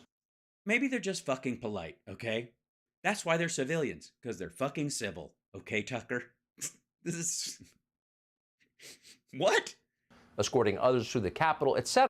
Escorting others through the Capitol. You mean taking a leadership role in an insane situation because they fucking think they have the right to do it? Who are these people? If we only had the facial recognition software, we didn't have access to it, because if we did, we'd find out that they're all dyed-in-the-wool fucking maggots, and you'd end up getting a bunch more of them in jail. We would love to know who these people were. Wouldn't you? Well, here's a good idea. They all watch your show, fuckhead. Have them call in. Do a special all-day Saturday show. Hey, we've got all this footage. We want to talk to you, maggots. Here's our special number. But as of tonight, we don't know. And because we don't know, we have to make it up. We're not going to put their faces on the screen and we're not going to put their faces on the screen, because if we do, people will go, oh my God, Jim, you motherfucker. He's right here. No, you can't throw him in jail. He's been to 96 Trump rallies, okay? Why won't they let him come to Mar-a-Lago? He climbed the wall once. Suggest they were federal agents. That would be irresponsible. Yes, we're just going to do it without showing them, so you can assume there were a lot of them. And if we show you them, it's going to be abundantly clear they aren't. And it's going to lead to arrests and suicides. And boy, oh boy, if we think the Dominion lawsuit's rough. So there were many mysteries we could not solve. Yes. Like why Tucker Carlson, a grown man, still wipes back to front. Among them, unfortunately, is the shooting of Ashley Babbitt. That's not a mystery. From the evidence we have, the publicly available evidence, the publicly available evidence. Are we going to get a new angle of the death of Ashley Babbitt tonight, or It seems clear that Babbitt was murdered by a Capitol Hill police no, it does not. officer called Michael Byrd. No, it does not. Ashley Babbitt was unarmed. No, she was not. No. First of all, she was with the mob and she punched another dude as she was crawling through a window. Also, she was carrying a backpack. What was in the fucking backpack? She was with a bunch of other people. If she had a bomb or a gun in that backpack and she breached through that thing and she just ran down the hall without him shooting her and he chased after her, the other people would get through the fucking door. So he shot her. And no one else came through. She was climbing through a barricaded door. Fuck that. She was shorter in stature than average. She posed no conceivable threat to anyone. Bullshit. In a mob situation, anyone who is first through the breach and screaming for blood and part of a group that bashes windows on a barricaded door as people are being evacuated behind you, who punches one of the other maggots before going. By the way, if you haven't seen the footage, it's gruesome and, trigger warning if that shit upsets you. But she wanted to be first through the glass. So she hit the other dude who was next to her and went through. Also, what's with the short digs, motherfucker? How tall is Tucker? Anybody? Because I'm 5'9". But beyond that, we can only speculate about what... No, you can't. No. Don't sell yourself short. You can't just speculate. You can imply like a motherfucker. You can imply all the live long day. You can just ask questions, leading questions that if they were in a court of law would be objected to and sustained because they would be statements in the form of a question. But, yeah, you can do way more than that. What happened? There were no security cameras near the speaker's lobby where Ashley Babbitt was killed. Weird. Coincidence? I think not. Are you sure, though? And one more thing. Okay, excuse me, one more thing? There hasn't been a thing yet, you dumb motherfucker. Virtually no one in Washington, Republican or Democrat, He's 6'1"? certainly not in the... All right, I see. Well, as someone who's 5'9", who's never had to tan his balls to reassure him about his manhood, although I'm not against it. I think red light therapy might not be a bad idea. I mean, if they got any bigger, I probably would walk bow-legged, but that's a different story. And technically speaking, the man wore ties picked by his mother until he was approaching 50. News media wanted to see this tape released tonight. That's why it's remained hidden for more than 2 years. Sorry, none of them? Media wanted to see this tape released. Washington, Republican or Democrat, certainly not in the news media. Okay. The New York Times and other groups have filed lawsuits to get access to the same footage. Just for the record. Wanted to see this tape released tonight. That's why it's remained hidden for more than 2 years. Ooh, hidden tape. Here it comes. Now, we are 4 minutes into a clip that is 5 minutes and 31 seconds long. And the only image we have seen so far is Jan 6th, Tucker investigates. God. In recent weeks, the usual hyenas in Congress and on cable news have been howling about we are putting lives at risk by showing this tape to the public. Yeah, I don't think that's been the complaint. I think most people are just pointing out that you're an untrustworthy fuck. And the fact that you individually, singularly have access to it for your show is hinky and looks like state-run television. Given that these are the very same people who support open borders and defunding the police. No, they don't. It is hard to take their complaints seriously. Well, that's because you're making that part up. But we do take security seriously. No, you don't. So before airing any... Oh, by the way, okay, so what he's doing right here, just in case you're wondering, he's gaslighting about Democrats and I guess some Republicans, anybody who complains that he shouldn't be the only person who gets access to this footage is apparently for open borders, whatever the fuck that means. Like, it's still just a goofy phrase. It's right up there with deep state. But on top of that, watch this. Watch what he says right here. Seriously. But we do take security seriously. So before airing any of this video, we checked first with the Capitol Police. All right. This is to excuse himself from showing anything that would be damaging to Jan 6ers who've already been arrested or Jan 6ers who will. We're happy to say their he's hiding behind the skirt of the Capitol. Reservations were minor, and for the most part, they were their reservations were minor. Reasonable. In the end, the only that's because that wasn't really the concern. Again, gaslighting. This is, well, it's a diversionary tactic. I wouldn't call this directly gaslighting. I would say this is the same kind of look over here, boink, you know, like flashy thing. That's what's going on. Change that we made. And is he talking? Fuck, man. Are we doing? Is this whole clip like a lead up to the other one we did? Was in blurring the details of a single interior door in the Capitol building. You're unlikely even to notice it when we show you. And yeah, you mean just like the other doors that you edit to make look like are one door when they are multiple doors? We are confident it does not affect our reporting. With that, what reporting? What? Here's the video. It doesn't answer every question from January 6th. Okay, here's the video. There is 40 seconds left in this clip. Far from it. But it does prove beyond doubt that Democrats in Congress, assisted by Adam Kinzinger and Liz Cheney, lied about what happened that day. They are liars. That is conclusive. No, it is not. At all. This is ridiculous. You are a silly person. None of that, and none of what we watched in the clip that he played about the fucking QAnon shaman changes shit. And that fact should prevent them from ever being taken seriously again. No, you're a liar and a goofball. And motherfucker, if there's 30 seconds of this video at the end, wait. We're going to begin tonight with footage that shows you what was actually happening inside the Capitol. The footage does not show an insurrection or a riot in progress. Instead, it shows police escorting protesters through the building. And out other doors. Oh, no, they don't show you that part?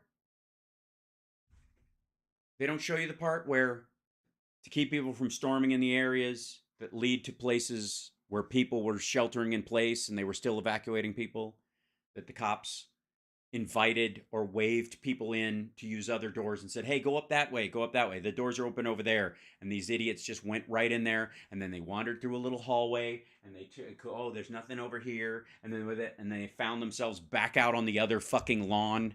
They don't show you the part where they're exiting. That's weird. I'm starting to think he's not even going to show this footage in order, much less in context. Including the now infamous QAnon Shaman. Oh, motherfucker. Yeah, that was the whole lead up. That was his Christ almighty. Now, for the record, there are people all over the place who have gotten, just probably the first semi they've gotten in ages over this footage. Not the least of which is Cowboy Bebop engineer Joe Glenn Beck, who apparently just got off the trail where he was singing his lady a fine song about a froggy when a courting heated ride crambone. Froggy when a courting heated ride crambone. Froggy when a courting. All right. This is it's Glenn firing blanks at the saloon Beck and Stu Meat. What's Stu's last name? I don't care. Anyways, Stu Does America is the name of his show thing that he does on Glenn's network. And the rest of the time, his job is to nod at any crazy bullshit that Glenn says, like the following. And by the way, for those of you who are just joining us, never seen my show before, hi chat room and everybody who's here. For the record, I don't pre-watch these videos. I don't go, aha, I found one that makes me look good and them look dumb. No. I just try to grab a sampling from stuff that's been sent to me that I don't pre-watch so that we can all enjoy this craziness together. So where do we begin with? Obviously, in the toddler department, buying shoes. What happened on Tucker last night? Nothing happened on Tucker last night. You're welcome. I think, well, let me start with what we expected to see. Yeah, you're always going to be disappointed. Start with cut 2. This is what the media had been saying about Senator Josh Hawley. Listen. You guys have seen the video of Josh Hawley. Shank's is not the media. Running? How's he going to respond? Because you can't let that sit. I mean, it's just awful. He looks like a clown. It's like, run through the halls. In fact, Josh Hawley was like sprinting past the other senators. I thought he ran like a coward. If you are going to be on the side of evil in this, you're going to be exposed. And as soon as the crowd came in, he started running like a baby away. Jim, can we play that back with the audio turned up? They just wanted to embarrass a senator of the United States. Trevor Noah, always so handsome. Embarrass the man. Huh? So funny. Why? Just because he ran away like a little I mean, what did he do? Yeah, he raised his fist and he egged the crowd on, but is that a reason to show him pissing his pants on national television? No senators run in the Capitol, ever. It is not what you do in the Capitol if you're a senator. You walk slowly. You do not run for your life. And that's what he was doing there. He is afraid. Yeah. Okay. Now, that was just one little teeny clip of a longer piece of video that we found last night. Okay, so the point being is that because other people had left earlier and that they were running or trying to get away, that Josh Hawley, he's running like everybody else. Well, I got news for you, fucker. Everybody else didn't go like this to the Jan 6ers. Other people there didn't think those people would be on their side. That asshole is one of those. He's like the guy in the zombie movie who still thinks he can reason with his dead wife or uncle or whoever it is, and then all of a sudden goes, "Oh shit, they're a monster now." With Tucker Carlson, cut 1. When the committee wasn't accusing Republican office holders of planning riots on January 6th. I notice I'm not accusing Tucker of selectively editing the footage, but I notice he's not using the Confederate flag footage at all. That's weird. It was accusing them of running away from those riots like cowards. In the case of Senator Josh Hawley of Missouri, the committee and their allies accused him of both. Josh Hawley is a To prove that Josh Hawley was a coward, the committee released video of him loping out of the building on the afternoon of January 6th with a police escort. The tape became a staple on social media. Democrats laughed with derision. Later that day, Senator Hawley fled after. You see how they're walking into this, Rake? You see that they don't notice that other people running from a mob of lunatics who want to murder them is not weird at all. But the guy who was like, "What's up?" running is hilarious. After those protesters he helped to rile up stormed the Capitol. That's the distinction. Well put, Miss Luria. See for yourself.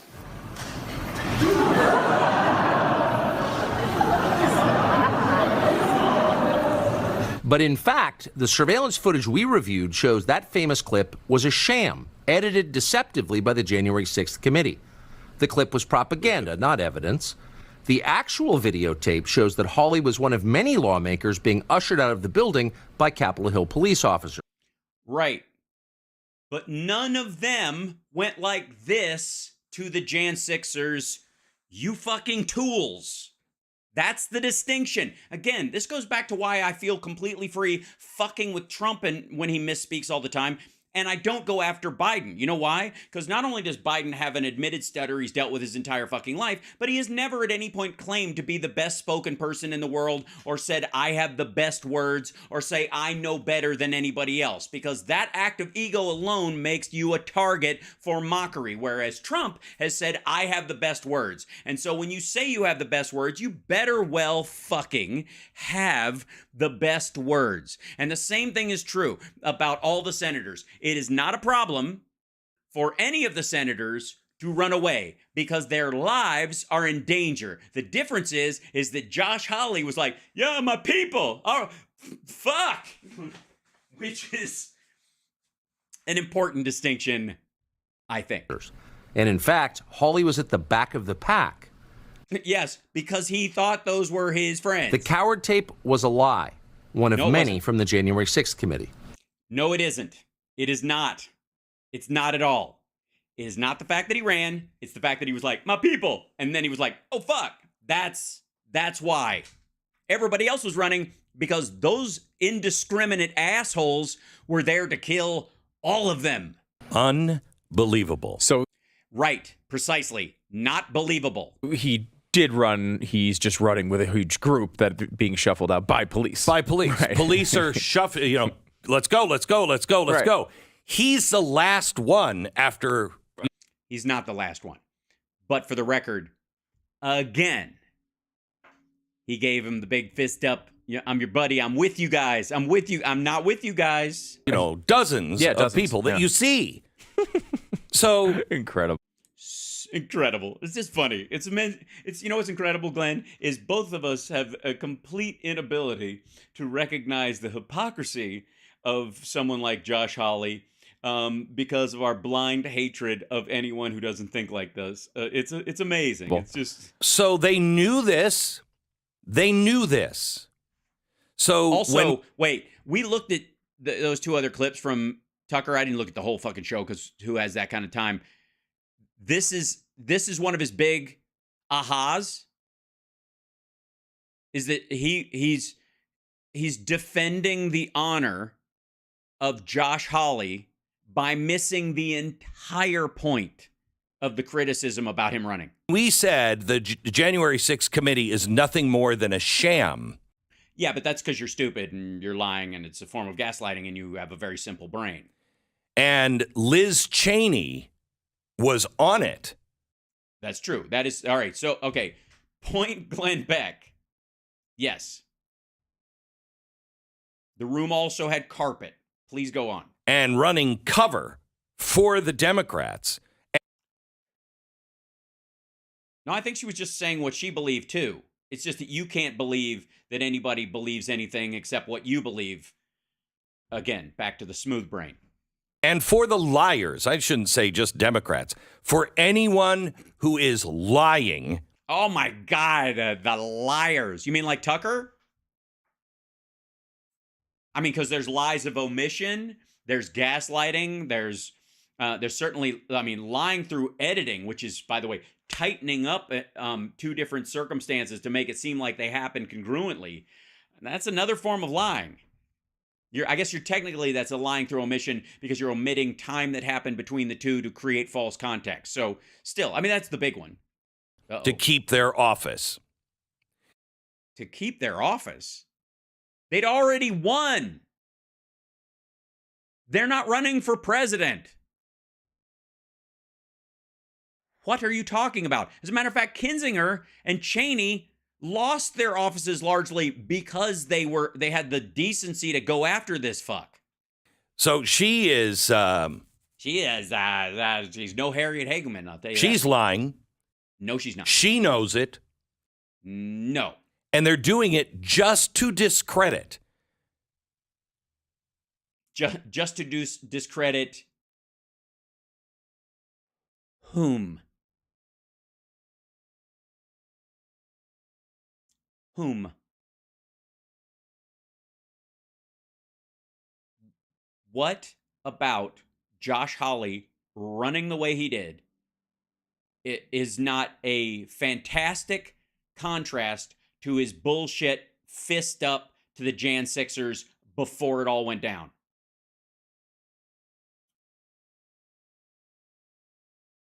that's what everyone was paying attention to. Not simply that he ran, but that he was like, aha! Justice comes to mind. Dun, dun. Yeah, man, you mean just us. Our flag is supposed to stand for justice. Hi, fuckhead. You're defending people who brought a Confederate flag into the people's house. Don't fucking start wrapping yourself in the stars and bars, man. For all. For all. This is not America. If people could point out that Josh Hawley is a pencil neck metrosexual, it's his right as a person. Okay, Josh Hawley didn't get any justice, but he's the least. Justice for hashtag justice for Josh. Get the fuck out of here. All right, now is that what I have to do? Now I got to go on fucking Twitter and post a picture of him doing this and the running video and go, that's why, dumb fuck. Running isn't the problem. It's the fucking solidarity. Whoops. Is why it's embarrassing and lame. Of your worries. Josh Hawley didn't get any justice. Justice for Josh, man. Will he get any justice? No, he will not. Justice is not. No, he's going to spend the rest of his life and people are going to keep calling him the Ichabod Crane of the Senate. It's wrong. It's not. I mean, you got a chin that big and your Adam's apple still bigger. To people, it's wrong. Just because you look like a cartoon dad from a 1940s Disney cartoon and you kiss your wife like you're tasting broccoli for the first time, what's wrong? Will the people on the January 6th committee, led by Adam Schiff, a guy we already know lied about Russian collusion? Nope. Is that man going to face impeachment?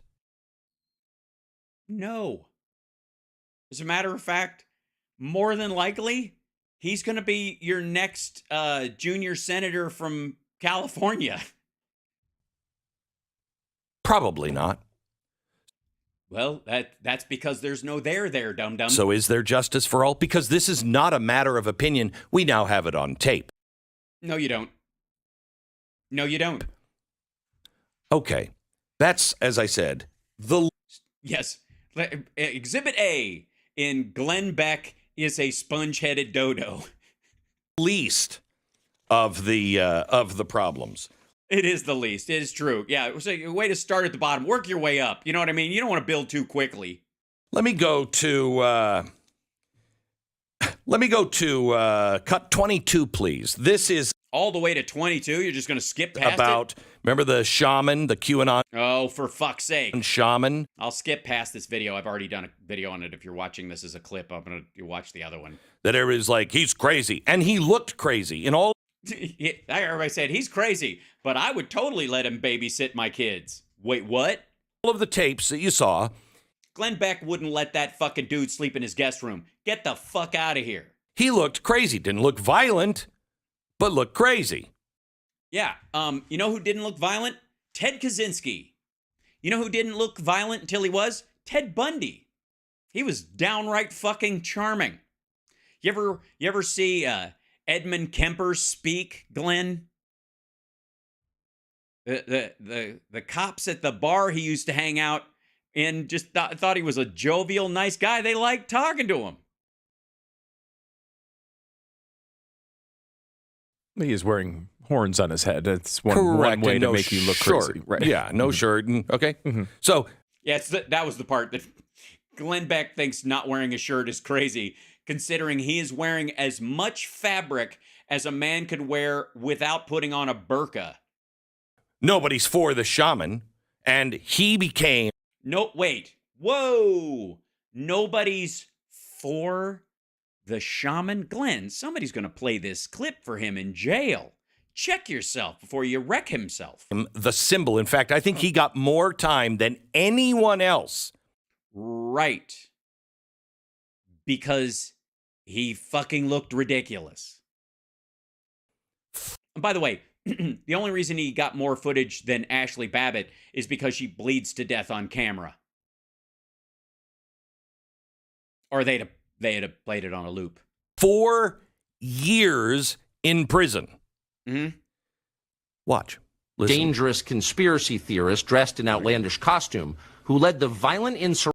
All right, Did Jacob play this? Chance? He's gonna play the whole fucking thing. His time.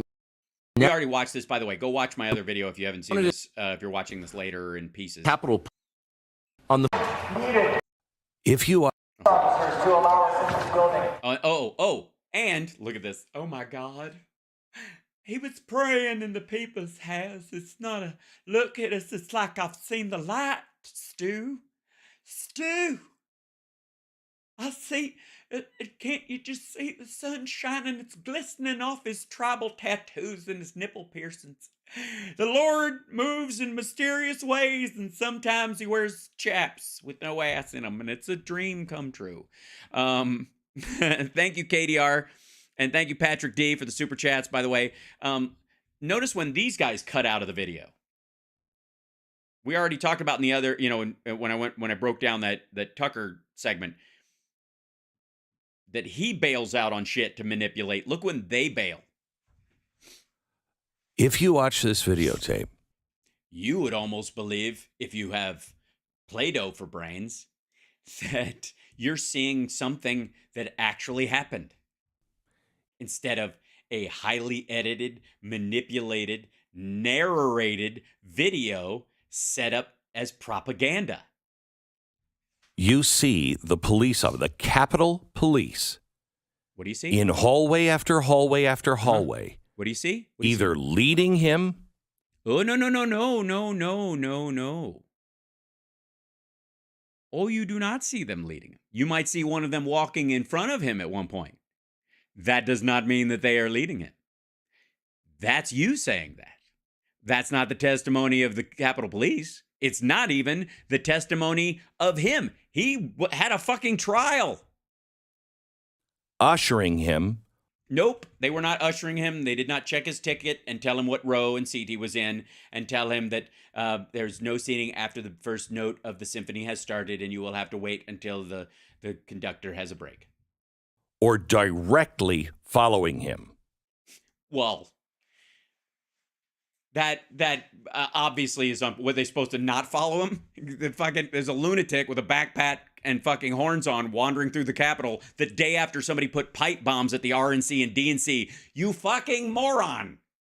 Not like following him like we're spying. Just one step behind him. Right. Yeah, you think they should have like in Serpico, they should have just like, yeah, okay, I think he made me. I'm going to get a newspaper. B team, pick him up at the corner. Walking through. They want, all right. Anybody ever, am I the only fucking sketchy long hair in this giant circle of beautiful people that watches this show? Anybody else get fucking shadowed in stores? Now, it's because I might be Mr. Davenport or I might be Michael from Queer as Folk or I'm that guy from I Love the 80s or Dude Where's My Car or whatever. But before that, before I got Talk Soup, I was a long-haired dude who was kind of skinny, wandering around the clothing department, and occasionally I would get shadowed by a mall security person or something like that. And they tend to lay back. You know, they're not peeking so much. They try to play it cool. A whole crowd. But they want me to know they're there. I think that's the key part. Of police officers. They were clear. I can't stop lying. Yes, but it ain't my hair. That's true. But you are a tall drink of water, my friend. You're a big piece of man meat, and people know it. And so there are three concern points for any pudgy security guard at a mall.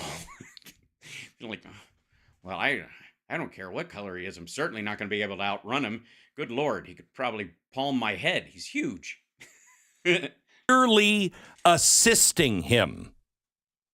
Now, how did that guy? They were not assisting him. That's you projecting onto an edited piece of video. Dum-dum. Get 4 years in prison. Well, let's see. Shall we? Let's go back here. QAnon Shaman, 4 years in prison. Now, 41 months. for his role in the Capitol. Is he ready to roll? Is rolling. Jacob Chansley, sentenced to 41 months in prison for his role in the Capitol riot. So-called QAnon Shaman was sentenced to 41 months for, sentenced, let's see. The Justice Department had asked for Chansley to receive a harsh sentence as a way to set an example amongst the Jan 6 rioters. Prosecutors have positioned Chansley as an emblematic of a barbaric crowd. Since then, Chansley gained fame as QAnon Shaman, blah, blah, blah. Held in jail since his arrest, despite his multiple attempts to gain sympathy and his release. Is one of the first felony defendants among 660, blah, blah, blah. Pictures of Chansley at the Capitol. What were the charges, though? And before Chansley posted vitriolic message. Here you go. Pascal called his role as a flag bearer and of the mob chaos and terrifying. Before Jan 6, Chansley posted vitriolic messages on social media, encouraging his thousands of followers to expose corrupt politicians, to ID the traitors in the government, to halt their agenda, stop the steal, and end the deep state. That was a call to battle. Again, if you stalk and threaten to murder your ex or a stranger you have a crush on or anyone like that, and then you show up at their house, you're not just going to get charged with trespassing like somebody who just wandered onto their lawn apropos of nothing. They're going to point to the things you said and did leading up to that, because the depth of what you were attempting that day were far greater than, I like the feeling of my toes on grass and you have a lovely yard. After the riot and his arrest, Chansley asked then President Donald Trump for a pardon. He also went on a hunger strike in an attempt to get organic food while in custody, and spoke to 60 Minutes from jail without permission. In September, Chansley had pleaded to a felony charge of obstructing Congress's certification of the 2020 vote. That's a pretty big charge, because he had to go in there and he had to stand at the podium. He had to go up there. Yeah. For more than 30 minutes, Chansley spoke to Lambert about the impact jail has had on him. He said he was wrong to enter the Capitol on Jan 6 and that he is not an insurrectionist or domestic terrorist, but rather a good man who broke the law. Well, there you go. That is a guy who has been told by his attorney that they're going to give you 41 months and you'll probably be in for 8, maybe 14. Yeah. His sprawling speech held the attention of the judge, quoted Supreme Court Justice Clarence Thomas, and the Shawshank Redemption, described wanting to live his life like Jesus Christ and Gandhi. The hardest part of this, no, I'm to blame, to have to look in the mirror and know you really messed up royally. I was in solitary confinement because of me. Because of my decision, I broke the law. I should do what Gandhi would do and take responsibility. There's no ifs, ands, or buts about it, and that's what men of honor do. He promised to never have to be jailed again. I think your remarks are the most remarkable I've heard in 34 years, Lambert told Chansley, calling his speech akin to the kind of thing Martin Luther King would have said. Jesus. But Lambert said, what you did here was as horrific as you now concede, and he could not justify a shorter sentence. After the hearing, Chansley's attorney said Chansley is embracing being held accountable. He will get credit for the time he's already served behind bars. He will also have to pay $2,000 for damage done to the Capitol building and will serve 3 years of supervised release at the end of his prison term, which more than likely, we'll see when he comes up. But he'll probably get out. He'll get out for good behavior, I'm guessing. Well, let's see. Where were we? Nope. It's this shit. Go back here. Where are you? There it is. Back to Glenn, the choo-choo machine. When he was being escorted. He was not being escorted. By the police. He was not being escorted by the police. He was being shadowed by the police. Fuck you, cop hater. It's hard to think that you're... It's hard to think at all. With a brain as small as yours. You're being a criminal and doing criminal activity when the police are opening the doors for you.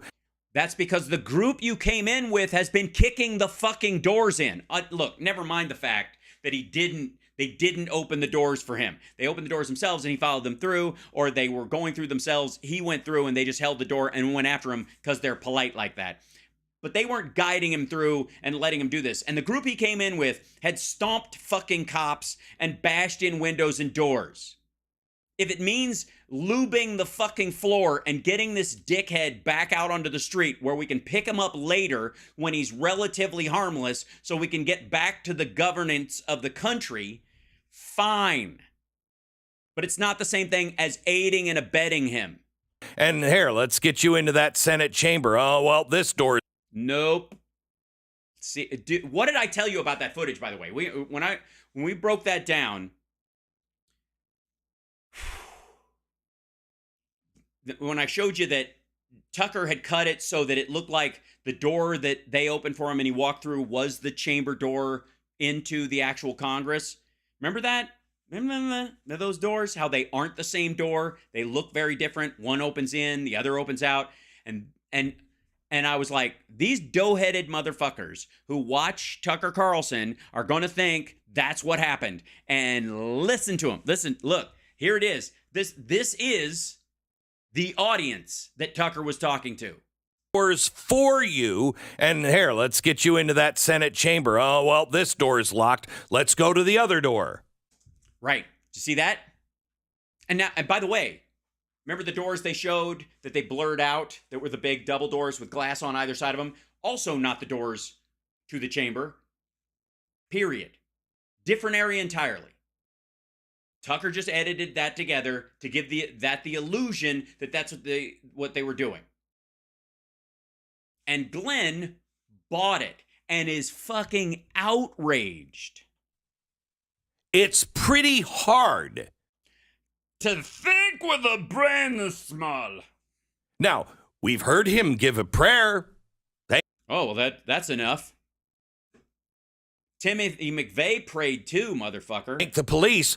That is a conspiracy theory. What are you talking about? How dare you? He's saying that because he's a terrorist and he's trying to mislead. Was he? No one said that. Honestly. No one said what.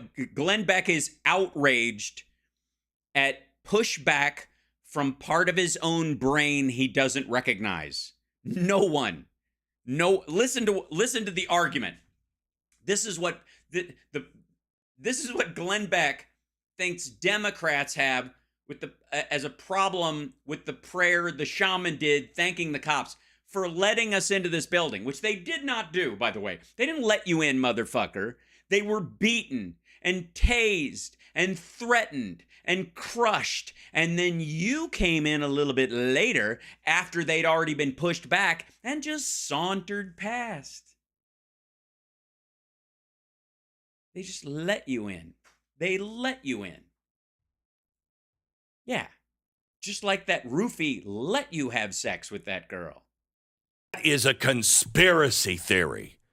How dare you? He's saying that because he's a terrorist and he's trying to mislead. Was he? It's interesting if you haven't seen this. It's interesting. Stu, please don't interrupt Glenn when he's spiraling down. This clip too. You might think, well, look, the place was being invaded. They knew a few Capitol Police were not going to be able to stop this giant crowd. So Stu might be stumbling into logic territory. They're just trying to make peace. You could make that argument in certain videos that I've seen. This one, however, he's by himself. Oh, Oh, no, Stu. No, he is not. No, he's being shadowed by two cops as he comes and goes from rooms and areas with lots of people in them.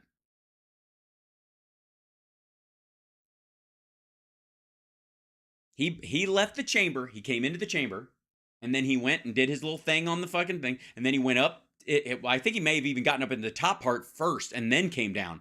But he went up into the top part. There's not like stairs from the side that take you up there. You go outside into a hallway and upstairs and into a hallway that takes you into the viewing area. They are wholly separate.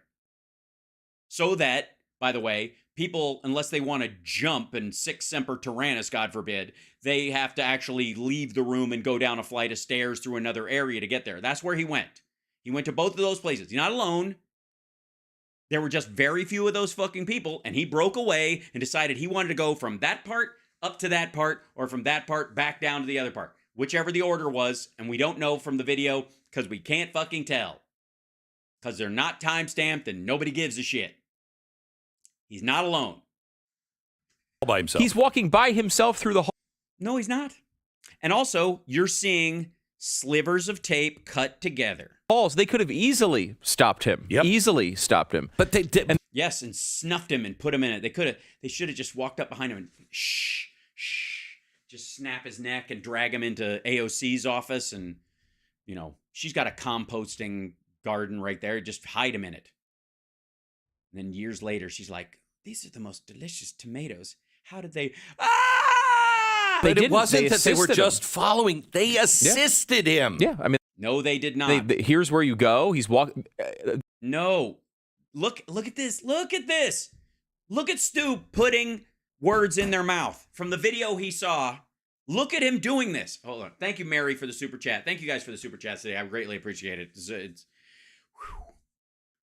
I know I'm going a little bit long tonight for this bit, but this is aggravating because this was all over the fucking news today, and I'm here to tell you, this is like the biggest turd pie they have served up since the Hunter Biden laptop, which does not exist. Feel free to at me.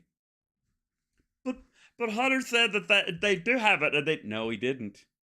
Look at the filing. Oh, God. Several of the videos, they're walking in front of him. Right. He's following them. And they're all... Because they're following other people. All alone. Are they? Are they, Stu? Or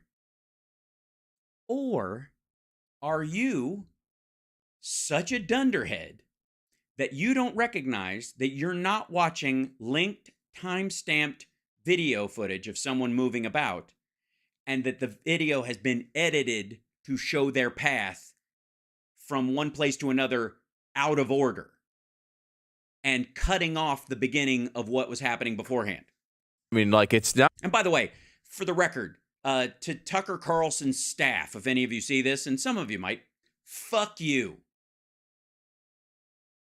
I'm on to you. It's weak. You should be ashamed of you. I know you're not. You ought to be ashamed of yourself. Again, I can understand if you've got 300 people in front of you and you have 4 police officers, trying to tackle each one of them is not probably the right maneuver, right? In this situation, though, they could easily have just handcuffed this guy and put him to the side. Just put him to the side. Then what happens? Stu? What does the side mean? What are those doors? Because, see, Stu thinks he knows what doors he's looking at. This, by the way, is footage that he wasn't allowed to use at his trial. You have to open this trial up again. What? No. He admitted to the crimes he committed. And by the way, he was not guided up the fucking steps into the goddamn place. He didn't write all that shit because there was a fucking FBI informant. Ray Epps wasn't whispering in his fucking ear. He didn't say those things or write those things because the Capitol Police were guiding him around by his fucking nose. He didn't have a septum like a real bull and he was being led around like a fucking Malaysian farmer. Get the fuck out of here. How can they not have access to this? Open this trial up again? Do you really? Open it up and use Tucker's edit as evidence. Stu, Glenn, if I may. Can I call you Stu May? Stu Glenn? If I'm Glenn May? If I can call you, Stu Beck, I'll call you Alex Stu Beck. If I may. The idea that he knew what he did that day. He knew why he was there. He knew what led him there. He's aware of why he was where he was and where it was legal to be and where it was not legal to be. And in his testimony and his defense definitely went through his actions, all the available footage, his memory of what went on. A lot of it overlaps. None of it was a fucking mystery. Does it occur to you that maybe if they try to put this footage into a retrial or an appeal, the prosecution will demand using all of the footage with timestamps that will extend this little 2-minute slip around that you've been watching with your fucking smooth brain that has convinced you that there's something nefarious going on here. And the addition of the video of the rest of his time there and what he did will make it worse. Does it ever occur to you, you might be putting him in a situation where he'll get 6 more fucking months for filing a false appeal and trying to enter into evidence doctored footage? I don't know. You think open this trial up again? No. Yeah. No. Really? You don't think that they should do that? Oh, I think if this were anything else and somebody was serving 4 years and you knew that the district attorney knew this and held this back. They didn't know it and hold it back. It's not germane to what fucking happened.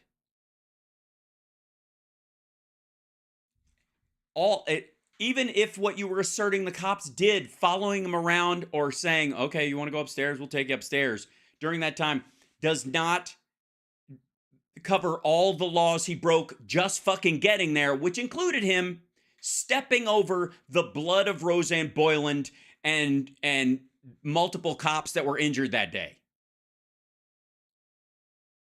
Here's a good idea, along with Stu and Glenn. And you want to put this footage into evidence? You want to do that, Glenn? You want to take the edited Tucker footage, and then the prosecution will ask for the full footage of all of it so that they can show the unedited version of his travels. How about they do a DNA test on his fucking moccasins? How about that? How about that, Glenn? How about that, Stu? How about you check his fucking shoes for the blood of Roseanne Boylan or any number of police officers who were injured that day? Their DNA is on file, Glenn.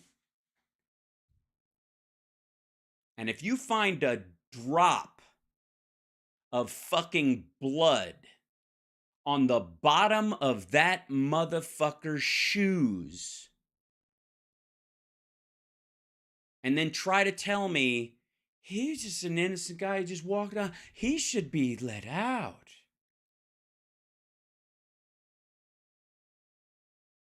Do it. Do it. Please. We're going to find out almost that his attorneys took a deal because the prosecutors were like, we're going to do a DNA swab on the bottom of your shoes. And if you have the blood of injured police officers on your fucking feet, trespassing into the Capitol,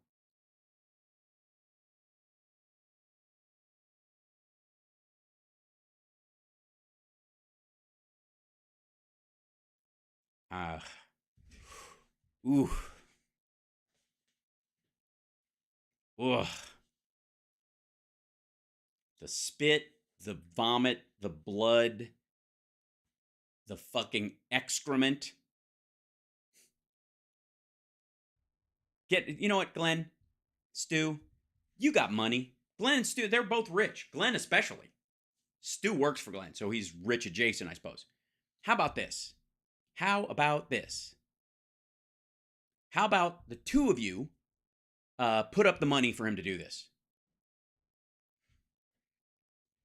Schadenfreude, Android says, how we all know Glenn is full of shit. This is just aggravating. I think you're doing a better service cutting apart TYT's bullshit. I do sometimes. We cover it. Most of the time, there's a single mission there, so it's not worth breaking apart because ultimately it all leads to the same spot. They're there to basically tamp down the Democratic vote. You would dismiss it and release that guy and apologize. No, you wouldn't. Guys, and you would get 6 more months added to his fucking sentence. You moron. Go after the district attorney. I would describe. Yeah, and go after that. How about that guy? If that is opening the trial again, but I guess maybe, just what I'm saying is take the result that you have and finance his appeal, motherfucker. Put your money where your mouth is. Go for it. Glenn Beck can afford it. Throw it out. Reverse it, or I mean, he may still be guilty of trespassing or something. He may. Else, but you're not in jail for 4 years for that. You can't try him twice. Yeah. You can't. He thinks he's going to get on double jeopardy. Yeah, dumbass. He's not going to be found innocent. He's not going to win on appeal. It's going to get worse. Try him twice. And the guy needs a new trial. Then pay for it. Kick in, asshole. If you're going to start if you don't want to pay out of pocket, start a fucking GoFundMe. And you know what? His attorney and Chanley will both tell you to fuck off because you're going to get him in more trouble. Throw him in jail. You need a new trial. Well, they've already tried him once. And Look, Glenn thinks he stumbled on the concept of double jeopardy. When they tried him, they lied. No, they did not. Yeah. Why would he?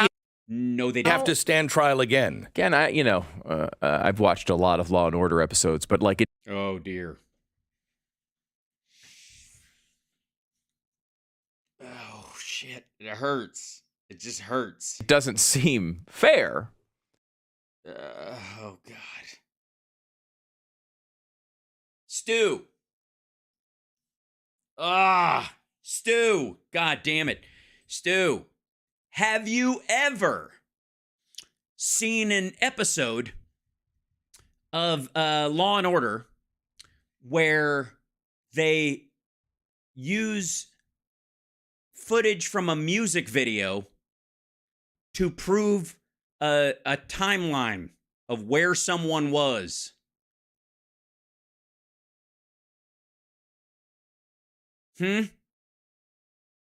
No? Too much jump cutting? Yeah? You'd need the footage, wouldn't you?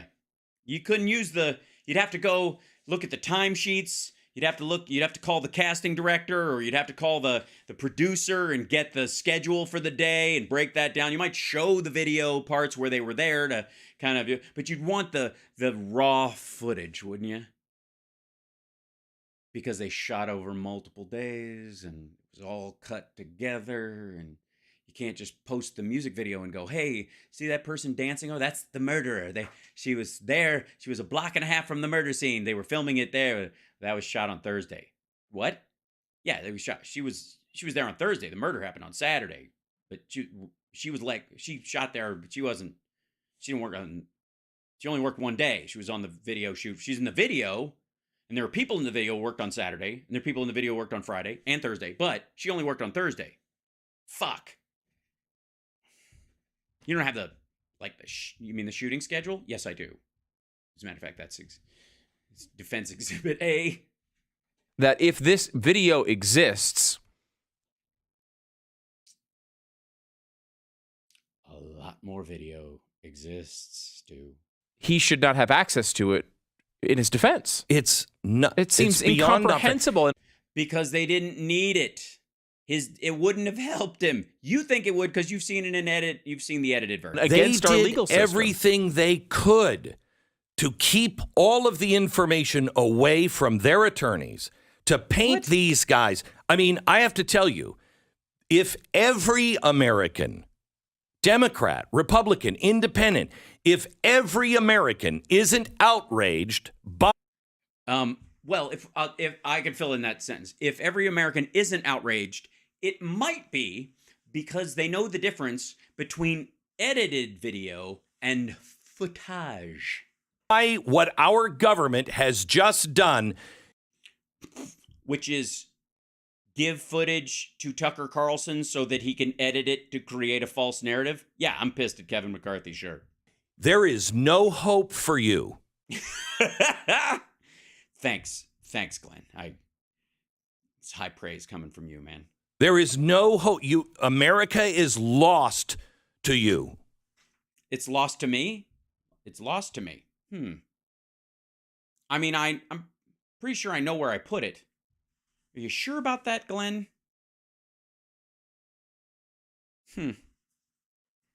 This should be as shocking. I was outraged. That's because you're stupid. On January 6th. I'm outraged. You're still drinking Sonic and like the big gulp. You're a grown man.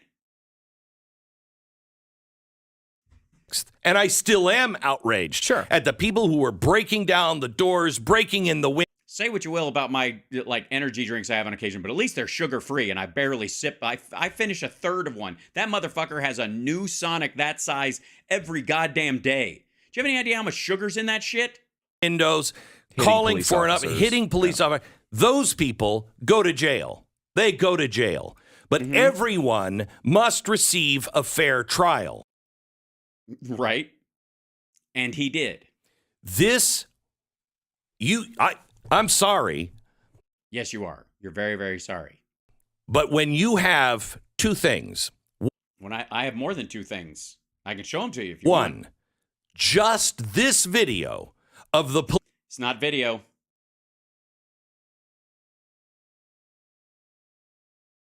It's no timestamp. It's edited. There's narration on it.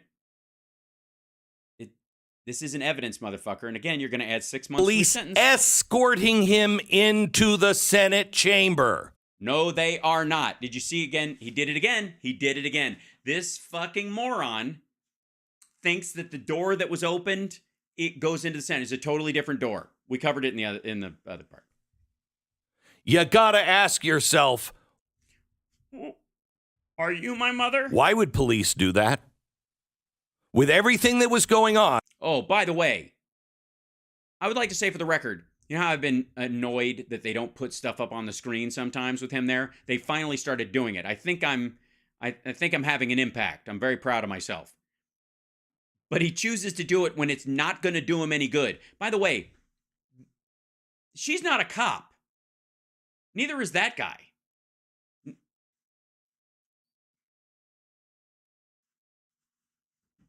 Why would they escort this By the way, guy into the Senate chamber?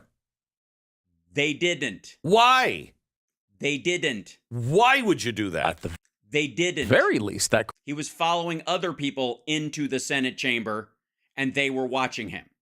And the person in front of him, the cop in front of him, was watching someone else. question should be asked and answered at his trial. Correct. Right? Like maybe there's a great answer for it. I don't know what it could be. Hey,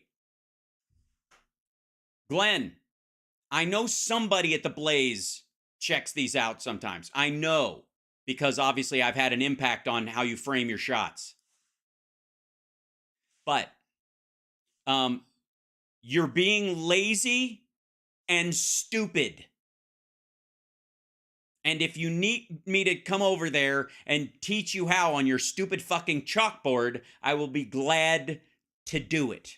But it should be asked answered. Should be asked at the By the way, back up. I don't know what it could be. It should be asked should be answered. Here he is. He's following a cop. Be asked that at cop the He's moving in. He's following that guy, not being led, he's not being waved in. These two guys are like, where the fuck are you going? And they're following him. Least affidavit conference with the two officers. And by the way, Glenn, is he entering or is he exiting? I'll wait. Certainly there's got to be a timestamp. Certainly this would tell you what time of day this was. Certainly you know from other footage what time he was in the Capitol Rotunda, when he was in the hallways, when he was in the chamber itself. Is he entering the property or leaving the property, Glenn? Stu, anybody? Anybody? Tell me right now. You're outraged. You are outraged. So you should know what you are outraged about. And right now he's walking by himself forward and he is being followed. Now the question is, would you be okay with a person like that wandering the halls of the Capitol and not being followed if they have the means, wherewithal, and the manpower? Why would you do that? Why would you do that? Now, here's the second part. Here's the second part. Him walking by himself and those two people shadowing him. Why, Glenn, they're playing the footage right there. Why aren't you pointing that part out? Oh, because you think that the moment when the other cops go into a door, because they're following someone else too, that means he's now magically not walking by himself and being followed by the police, but being led by the police because fuck cops. That's what you're thinking, Glenn. I'll give it to you in 1 minute. You will not. Now, we told you about Ray. Well, that was a quick minute. I would never let it be said that Glenn isn't a gentle lover. Epps. Oh, Ray Epps. We're going to this. Okay, so Ray Epps. First, Ray Epps is a maggot. Ray Epps is a dyed-in-the-wool maggot. And Ray Epps was concerned, apparently, that the violence would jump the shark and killings would start. And he wasn't there for that. He was there for, a big uprising and a big proud, like, American flag, Iwo Jima kind of a moment. But apparently he was afraid that it would, that they would start murdering cops. And there was reason to believe that. There was also situations where he was trying to push through lines and then, he's typical maggot. But the idea is that he's the guy who started it all. Ray Epps is the guy. There were a bunch of people, and they were all at a line, and they were yelling at cops, and they were pushing on the bike stand kind of fences that they had put out front, and that they were swearing and spitting on the cops, and they were throwing shit. And Ray Epps went up and went, "Ooga booga," and they all charged. He gave the order. And so Glenn's ultimate, I guess, I don't know how the hive mind in MAGA world works, but Glenn's defense of everybody who did everything that they did and they attacked cops, beat them, tased Falzone, all that shit, curb stomped Roseanne Boylan, got Ashley Babbitt killed. That was all because Ray Epps went ooga booga in someone's ear. Because maggots, apparently, according to him, are more like insects. They're, they have a hive mind. And they're very, like, mentally, they have a low carbon footprint, if you know what I'm saying. And we have been questioning, who the hell is Ray Epps? No, you haven't. You've been asserting who he is through false questions. We have, we've done a whole episode on TV about Ray. Oh, my God, on TV? Oh, my God. I don't know if you saw that the other day, but somebody was saying that if you have a TV show, you made a deal with the devil. Is that true? Because I'm going to say, if it is true, you got gypped. Ray Epps. There is no way this guy shouldn't have been prosecuted unless he's a government informer. Oh, okay. Interesting word choice there, because Glenn, a lot of the deep Q kind of maggots assert that Ray Epps is actually an FBI agent. An informer, that's wholly different. And so, for the record, Glenn Beck thinks that if you are part of a criminal organization, a drug cartel, a human trafficking ring, you see somebody double dipping at 31 flavors, whatever your gig is, and you go, I'm okay with a certain level of criminality, but even I have a line. And they go, well, we steal a bunch of shit and that doesn't bother me, but we murdered somebody and I'm not in for murder. And this is what these guys did. Glenn thinks you're worse than the murderers. Glenn thinks that informers, that the new policy, basically part of the Republican national platform should be snitches get stitches. So, and by the way, he just realized he said the word informer and fucked his whole argument. What's the truth on Ray Epps? Well, he testified. He testified he wasn't even at the Capitol. Once that thing started, he wasn't at the Capitol. Here's Tucker Carlson last night with the video. One of the enduring mysteries of January 6th is the role that intelligence and law enforcement agencies look at all these people, just peaceful tourists going on a stroll, played in the events of that day. Law enforcement, the part that law enforcement played. You mean the part where they got beat up by guys with like skulls on their jackets and bear spray? No, there was some number of undercover federal agents in the crowd at the Capitol. Officials. Yeah, there was one per every 600. That's all you need. Maggots are they're a deployable species as well as deplorable. You whisper to one and they all hear it. have since admitted that under oath. But what exactly were they doing there? The January 6th committee worked hard to hide the answer to that question. We do know They did? They worked hard to hide it? What'd they do to hide it? from contemporaneous videotape that a mysterious figure called Ray Epps encouraged A mysterious figure. the crowd to go into the Capitol. For some reason, Epps has never... That was the night before, by the way. This footage. Now, he's not saying that, and I would say, wouldn't you argue that footage from the rally the night before is, you should label it as such? Never been indicted for that. But there's no question he did it. Wait. So good. You have to listen. You have to listen. Mwah. This is so... Listen. He says, tomorrow. For some reason, Epps has never been indicted for that. But there's no question he did it. We need to go into the Capitol. He said, tomorrow, we need to go into the Capitol. Tomorrow. Under public pressure, the January 6th committee... By the way, they cut off the tomorrow part to make it sound like he was there. Like that he did this like at the base of the steps, like right there. Like they're cutting this footage. I mean, it's masterful propaganda. Now, what do you think Glenn's going to come back and go, he was standing right there. He said, we're going to go into the Capitol. You think, like, and by the way, the editorial team put that tomorrow on that. Like they left it on there so that they can cover their ass. But who thinks that Glenn and Stu actually heard it? Committee finally interviewed Ray Epps. Epps told the committee that he never entered the Capitol and therefore never committed a crime. His text messages showed that at 2:12... Okay, this is the moment where he supposedly told this guy, they were yelling at cops. This guy was like going to attack a cop. And he says, lay off. They're just doing their job. 12 p.m., he boasted to his nephew that he had, quote, orchestrated the protests at the Capitol. Yeah, the protests, not the riot part. But again, Republicans have a real, like, righties in general have a real hard time distinguishing between protest and riot, between consent and non-consent. He admitted he helped get people there, yet curiously... See, he pulled that guy away from the cop. Look at this. And the kid... at the Capitol. Whoever that was, like, that kid testified. This guy right here. That guy testified, and they said, what did... Well, hold on. Why don't we just go right to it, shall we?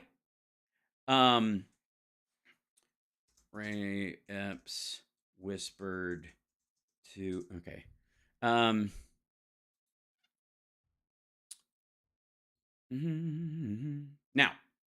you'll have to take this with a grain of salt because it comes from a guy who doesn't want to go to jail and still tells the truth.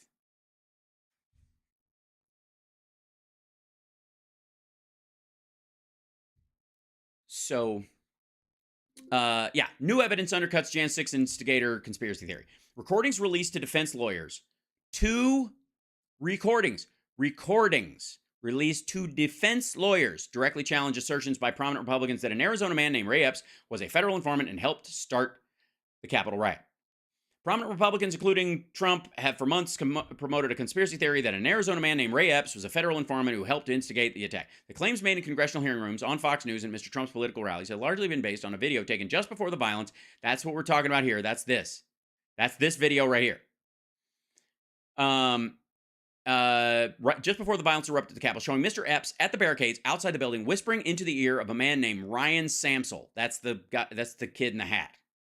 Within moments of the brief exchange, Mr. Samsel, a Pennsylvania barber, can be seen moving forward and confronting the police in what amounted to the tipping point of the riot. Despite lacking proof of their claims, many Republicans have surmised that Mr. Epps instructed Mr. Samsel to antagonize the officers. They have also pushed the notion that because Mr. Epps had not been arrested, he must be working for the government. But for more than a year, well before the name Ray Epps was widely known in right-wing circles, federal authorities have had information from both him and Mr. Samsel suggesting that he was not a government agent and did not encourage the younger man to engage with police that day. Just 2 days after the attack, when Mr. Epps saw himself on a list of suspects, he called an FBI tip line and told investigators that he had tried to calm Mr. Samsel down when they spoke. According to 3 people who have heard a recording of the call, Mr. Epps went on to say that he explained to Mr. Samsel that the police were outside the building, were merely doing their jobs, the people say. Okay, that's what Ray Epps said. So, I mean, we don't even know who this guy is. He's obviously lying. What is the dude who actually, wearing a MAGA hat, attacked police that day and is going to jail as a dyed-in-the-wool maggot? This guy is not, like, he could have gone, I'm actually Antifa, and I was there because I thought they pushed me into it. Then in January of last year, in an interview with the FBI, Mr. Samsel said very much the same thing, telling investigators that a man he did not know came up to him at the barricades and suggested he relax. According to a recording of the interview obtained by the New York Times, he came up to me and he said, dude, his entire words were, relax, the cops are doing their job. The theories surrounding Mr. Epps have been debunked before, most notably after he spoke last year to investigators working with the House Select Committee. During the interview, committee officials said Mr. Epps said that he was not an FBI informant and denied reports that he had urged protesters to go into the Capitol at the behest of federal law enforcement agencies. That's the tipping point. Okay, by the way, this is where they're going to build a lie. It's just really, you have to kind of pay attention, don't you? He denied reports that he had urged protesters to go into the Capitol at the behest of federal law enforcement agencies. When he said, tomorrow we're going to go into the Capitol, he meant it. That was him speaking as dipshit from Arizona.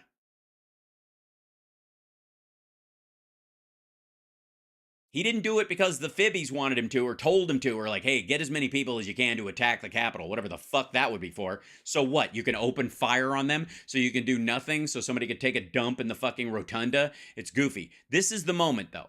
This guy and this guy, that's Ray Epps, this is Samsel, and Samsel says that's exactly what happened. He admitted he helped get people there. Dude, the cops are just doing their job. Congressional Democrats consider Ray Epps an ally. He doesn't give a shit because he doesn't know that fucking guy. And he's wearing a Make America Great Again hat on backwards. It's just so fucking NASCAR. Not an insurrectionist. Tonight we can tell you that at the very least... And there they go, pushing the fences over on police officers. Now I can understand why you would think this you're allowed in here since it says area closed. Once the sign is broken, it's like a seal on a freshly sanitized toilet. It doesn't really count. At least Ray Epps lied. In for a penny, in for in a his pound. sworn testimony to the January 6th committee.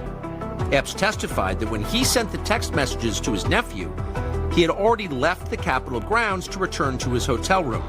That is not true. Dun, dun, dun. The surveillance footage we found shows that, in fact, Ray Epps remained at the Capitol for at least another half an hour. Yeah, as he tried to get out. You're seeing that on your screen now. What would... Okay, so start. Okay, 241. Look. Okay, wait. It says up in the corner, 241. This is the first time we've seen a timestamp of any sort. It's in a font, so it wasn't on the original video. But, you know, baby steps. What's Epps doing there? We can't say, but we do know that he lied to investigators. The January 6th committee likely knew this too. Democrats had access to the same And by the way, he is not in the Capitol. tape, yet they And by the way, notice the timestamp is gone. defended Ray Epps. No honest investigation would do that. Also, honest investigation. Get fucked. So look at this footage. Here's 241. And then the next footage, there is no timestamp, but he's standing in front of a wall of cops. This is to give you the illusion that at 245, 250, he was moving this way. He came this direction, and the cops were still fine. There were plenty of cops. Look how many cops they are. They let these people through. January 6th committee, like... Again, video out of order on purpose, and Spongehead Glenn Beck will fall for it. knew this We'll watch too. it happen. We're going to watch it happen. Democrats had access to the same tape, yet they defended Ray Epps. No honest investigation would do that. Cut 24. I guess he's going to skip right past. January 6th committee knew perfectly well that Brian Sicknick was walking normally through the Capitol after he was supposedly murdered by Trump supporters. And they know that because they saw this tape. We can be sure because the footage contains an electronic bookmark that is still archived in the Capitol's computer system. Oh, weird. So, okay, but you'll trust us. They're not going to put the timestamp on it. Secondarily, this is a man with a head wound that would later kill him. He is bleeding into his brain right now.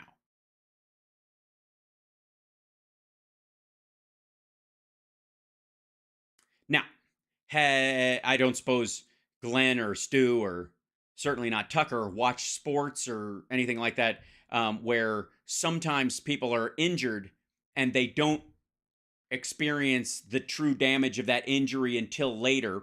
Concussions tend to be that way.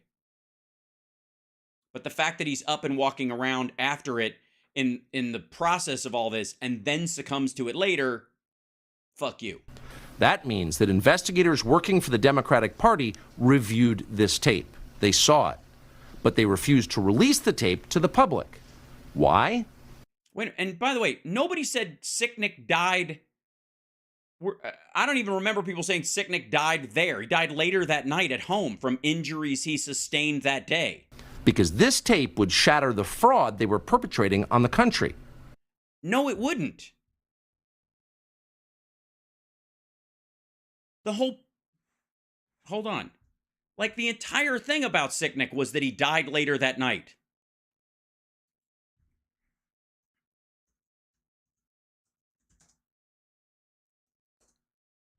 Mm-hmm.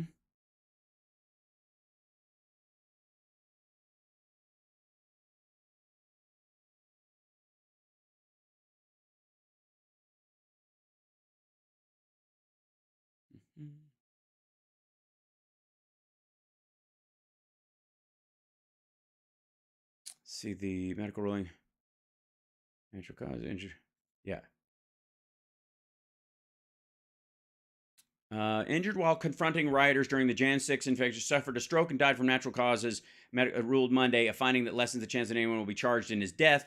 Investigators initially believed the officer was hit in the head with a fire extinguisher based on statements collected early in the investigation, according to people familiar with the case, and they later thought that 42-year-old Sicknick may have ingested a chemical substance, possibly bear spray, that may have contributed to his death. But determination of natural cause death means the medical examiner found the medical condition alone caused his death. It was not brought on by any injury, is the belief. Here you go.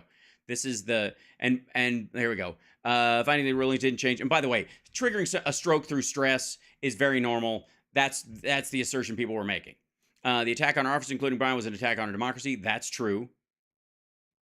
We'll never forget Sicknick's bravery, nor the bravery of any officer on January 6th who risked their lives to defend our democracy. Federal prosecutors have charged 2 men with using bear spray on Sicknick during the Jan 6 riot. The arrests of George Tanios, 39, of Morgantown, West Virginia, and Julian Cotter, 32, of Pennsylvania, were the closest federal prosecutors have come to identifying and charging anyone associated with the 5 deaths that happened during and after the riot. Lawyers for the 2 men had no immediate comment on Monday. Sicknick died after defending the Capitol against the mob that stormed the building after Trump urged his supporters to, quote, fight like hell to overturn his event. Sicknick was standing guard with other officers behind metal bike racks as the mob descended on the Capitol. Give me that bared shit, Cotter said before he reached into Tanios' backpack. Oh, yeah, somebody had something awful in their backpack? Weird. It's almost like there's a reason why you can't bring a fucking backpack in the Capitol normally. According to Corbett, Tanios told Cotter not yet because it was still early, but there was no plan. But Cotter responded that they just fucking sprayed me. Cotter was then seen holding a can of chemical spray. As the rioters began pulling on one of the racks, Cotter was seen with his arm in the air, the canister in his hand, while standing just 5 to 8 feet from the officers. And then in February, Sicknick became the fifth person in history to lie in honor at the Capitol Rotunda, a designation for those who are not elected officials, judges, or military. He was interred at Arlington Cemetery. Because hiding the truth served their political interests. Stop. So this is Brian Sicknick, a Trump voter. Right. And you guys don't give a fuck. Your maggots bear sprayed him that day, and he had a stroke that night. After fighting maggots all day, after getting hit in the head with a fire extinguisher, after being bear sprayed, not pepper sprayed, fucking bear spray, he had a stroke that night. And Glenn wants you to know that it was his own fucking fault. A police officer who they say Trump supporters killed. No, they were responsible for his death. They didn't kill him. That's a lie. You're lying. That statement was a lie. Get the fuck out of here. By bashing him in the head, okay? We know that's not true because of the medical examiner's report. He died the next day or the day after. The night of. From something unrelated. Maybe stroke-related? Stroke-related, Okay. but they say Yeah, just random. I mean, look, it was just bad timing, babe. not related to being struck on the head. No, not at all. Not like nobody who is on the edge of a stroke, for example, or has issues with those kind of things, has ever had a stroke triggered by high-stress situations, chemical spray, and a blow to the head. He's also in this picture wearing a helmet. Okay? So he's struck in a bicycle helmet. the head with a helmet. That makes it even more different. You know, still bad. Don't hit a police officer anywhere with anything. Yeah, but you're defending a bunch of those folks. You want all the Jan 6ers out. However, they say that killed him. They held... No. They believe it was related to his death. I do too. They held I think, a mock laying in state, now that you know the truth. Fuck you. They knew that he wasn't injured. This videotape shows him quite energetic, picking things up and putting them away, escorting people, telling them where. Yes, because no one who has been injured ever acts normally for a period of time and then drops dead. Especially with a head injury or a neck injury or a chemical attack. Where to go, et cetera, after he was hit. So CTE is bullshit, I think is what he's getting. You have a government now that has lied to you. Shut the fuck up. And by the way, can I just say, before I sign off for the evening, you beloved people, if I may, if we watched Tucker, and we watched Glenn, and don't forget to smash that like on your way out the door, and we've watched Stu wrestle with reality and their simple-minded way of, I guess, perceiving complex situations, that in a riot that involved thousands of people, hundreds of police injuries, 2 dead women, and a myriad of injuries back and forth between police and rioters. What did we see today as the opening salvo of what is effectively Tucker Carlson's vain attempt to be dumber than the Twitter files? We saw edited footage of the QAnon Shaman in a weird attempt to exonerate him from behaviors he has admitted to doing. Which, by the way, the edited footage do not do. And if you try to, put in edited footage, your appeal would be bounced instantly, and the judge might give you more time for fucking with the courts. And thanks, Glenn and Stu. We looked at the Ray Epps story, which, for the record, does not show Ray Epps in the Capitol at all. It makes the case that he said he texted his cousin some text they were talking about after he left the Capitol. And the footage, they show him walking away from the Capitol through the crowd. And apparently he sent the text before and then as he was walking. At some point.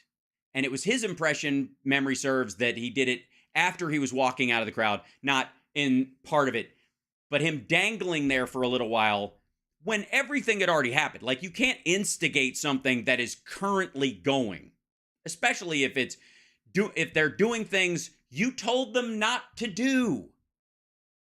As instigators go, Ray Epps apparently was all for going into the Capitol, but not the attacking cops part. Apparently, that was a line too far for him.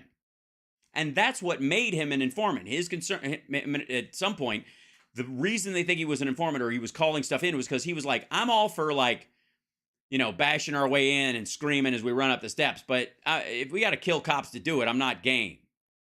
That appears to be his line. And the footage that they showed does not in any way dissuade that at all. Doesn't prove otherwise. It certainly doesn't prove that he instigated what was going on there. The night before, him saying, tomorrow we have to go inside the Capitol. And then the next day going, actually, this is fucked up. And saying, hey, man, back off. They're doing their jobs. Him being gun shy and being a chicken shit insurrectionist does not mean that the FBI was like, tell him to go in and then tell him not to go in and then tell him to go in. Like, it's just fucking stupid.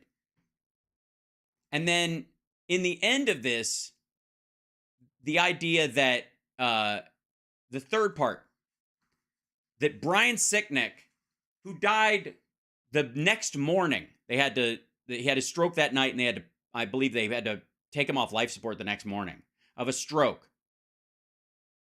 And that he had spent all day being assaulted, bear sprayed, attacked, fighting off maggots. And then that night he had a stroke, and them going, it was natural causes. I don't give a fuck. And laying him in state because he died the day of the insurrection, that was just bullshit. And the footage that they have of him walking around after a head injury as proof that a lie that was never told is a lie, which is the idea that he was murdered during that afternoon on the steps of the Capitol or inside the fucking place, which I don't know that anyone ever made, because most of us were aware that he was in the hospital that night and had to be unplugged the next day. That 46,000 hours of footage Tucker got. 46,000 hours. And what did he do with it? He edited together some right-wing clickbait and gaslit them and gave them hope that one day, maybe next time, they'll get another shot.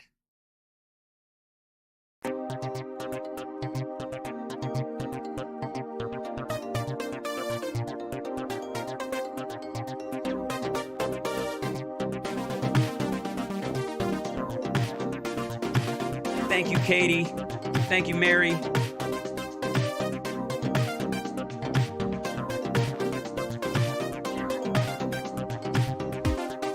Thank you, Deanne. Thank you, Shadow Woman. Thank you, Joseph. Thank you, Berkeley. Thank you, Richard. Thank you, Rick.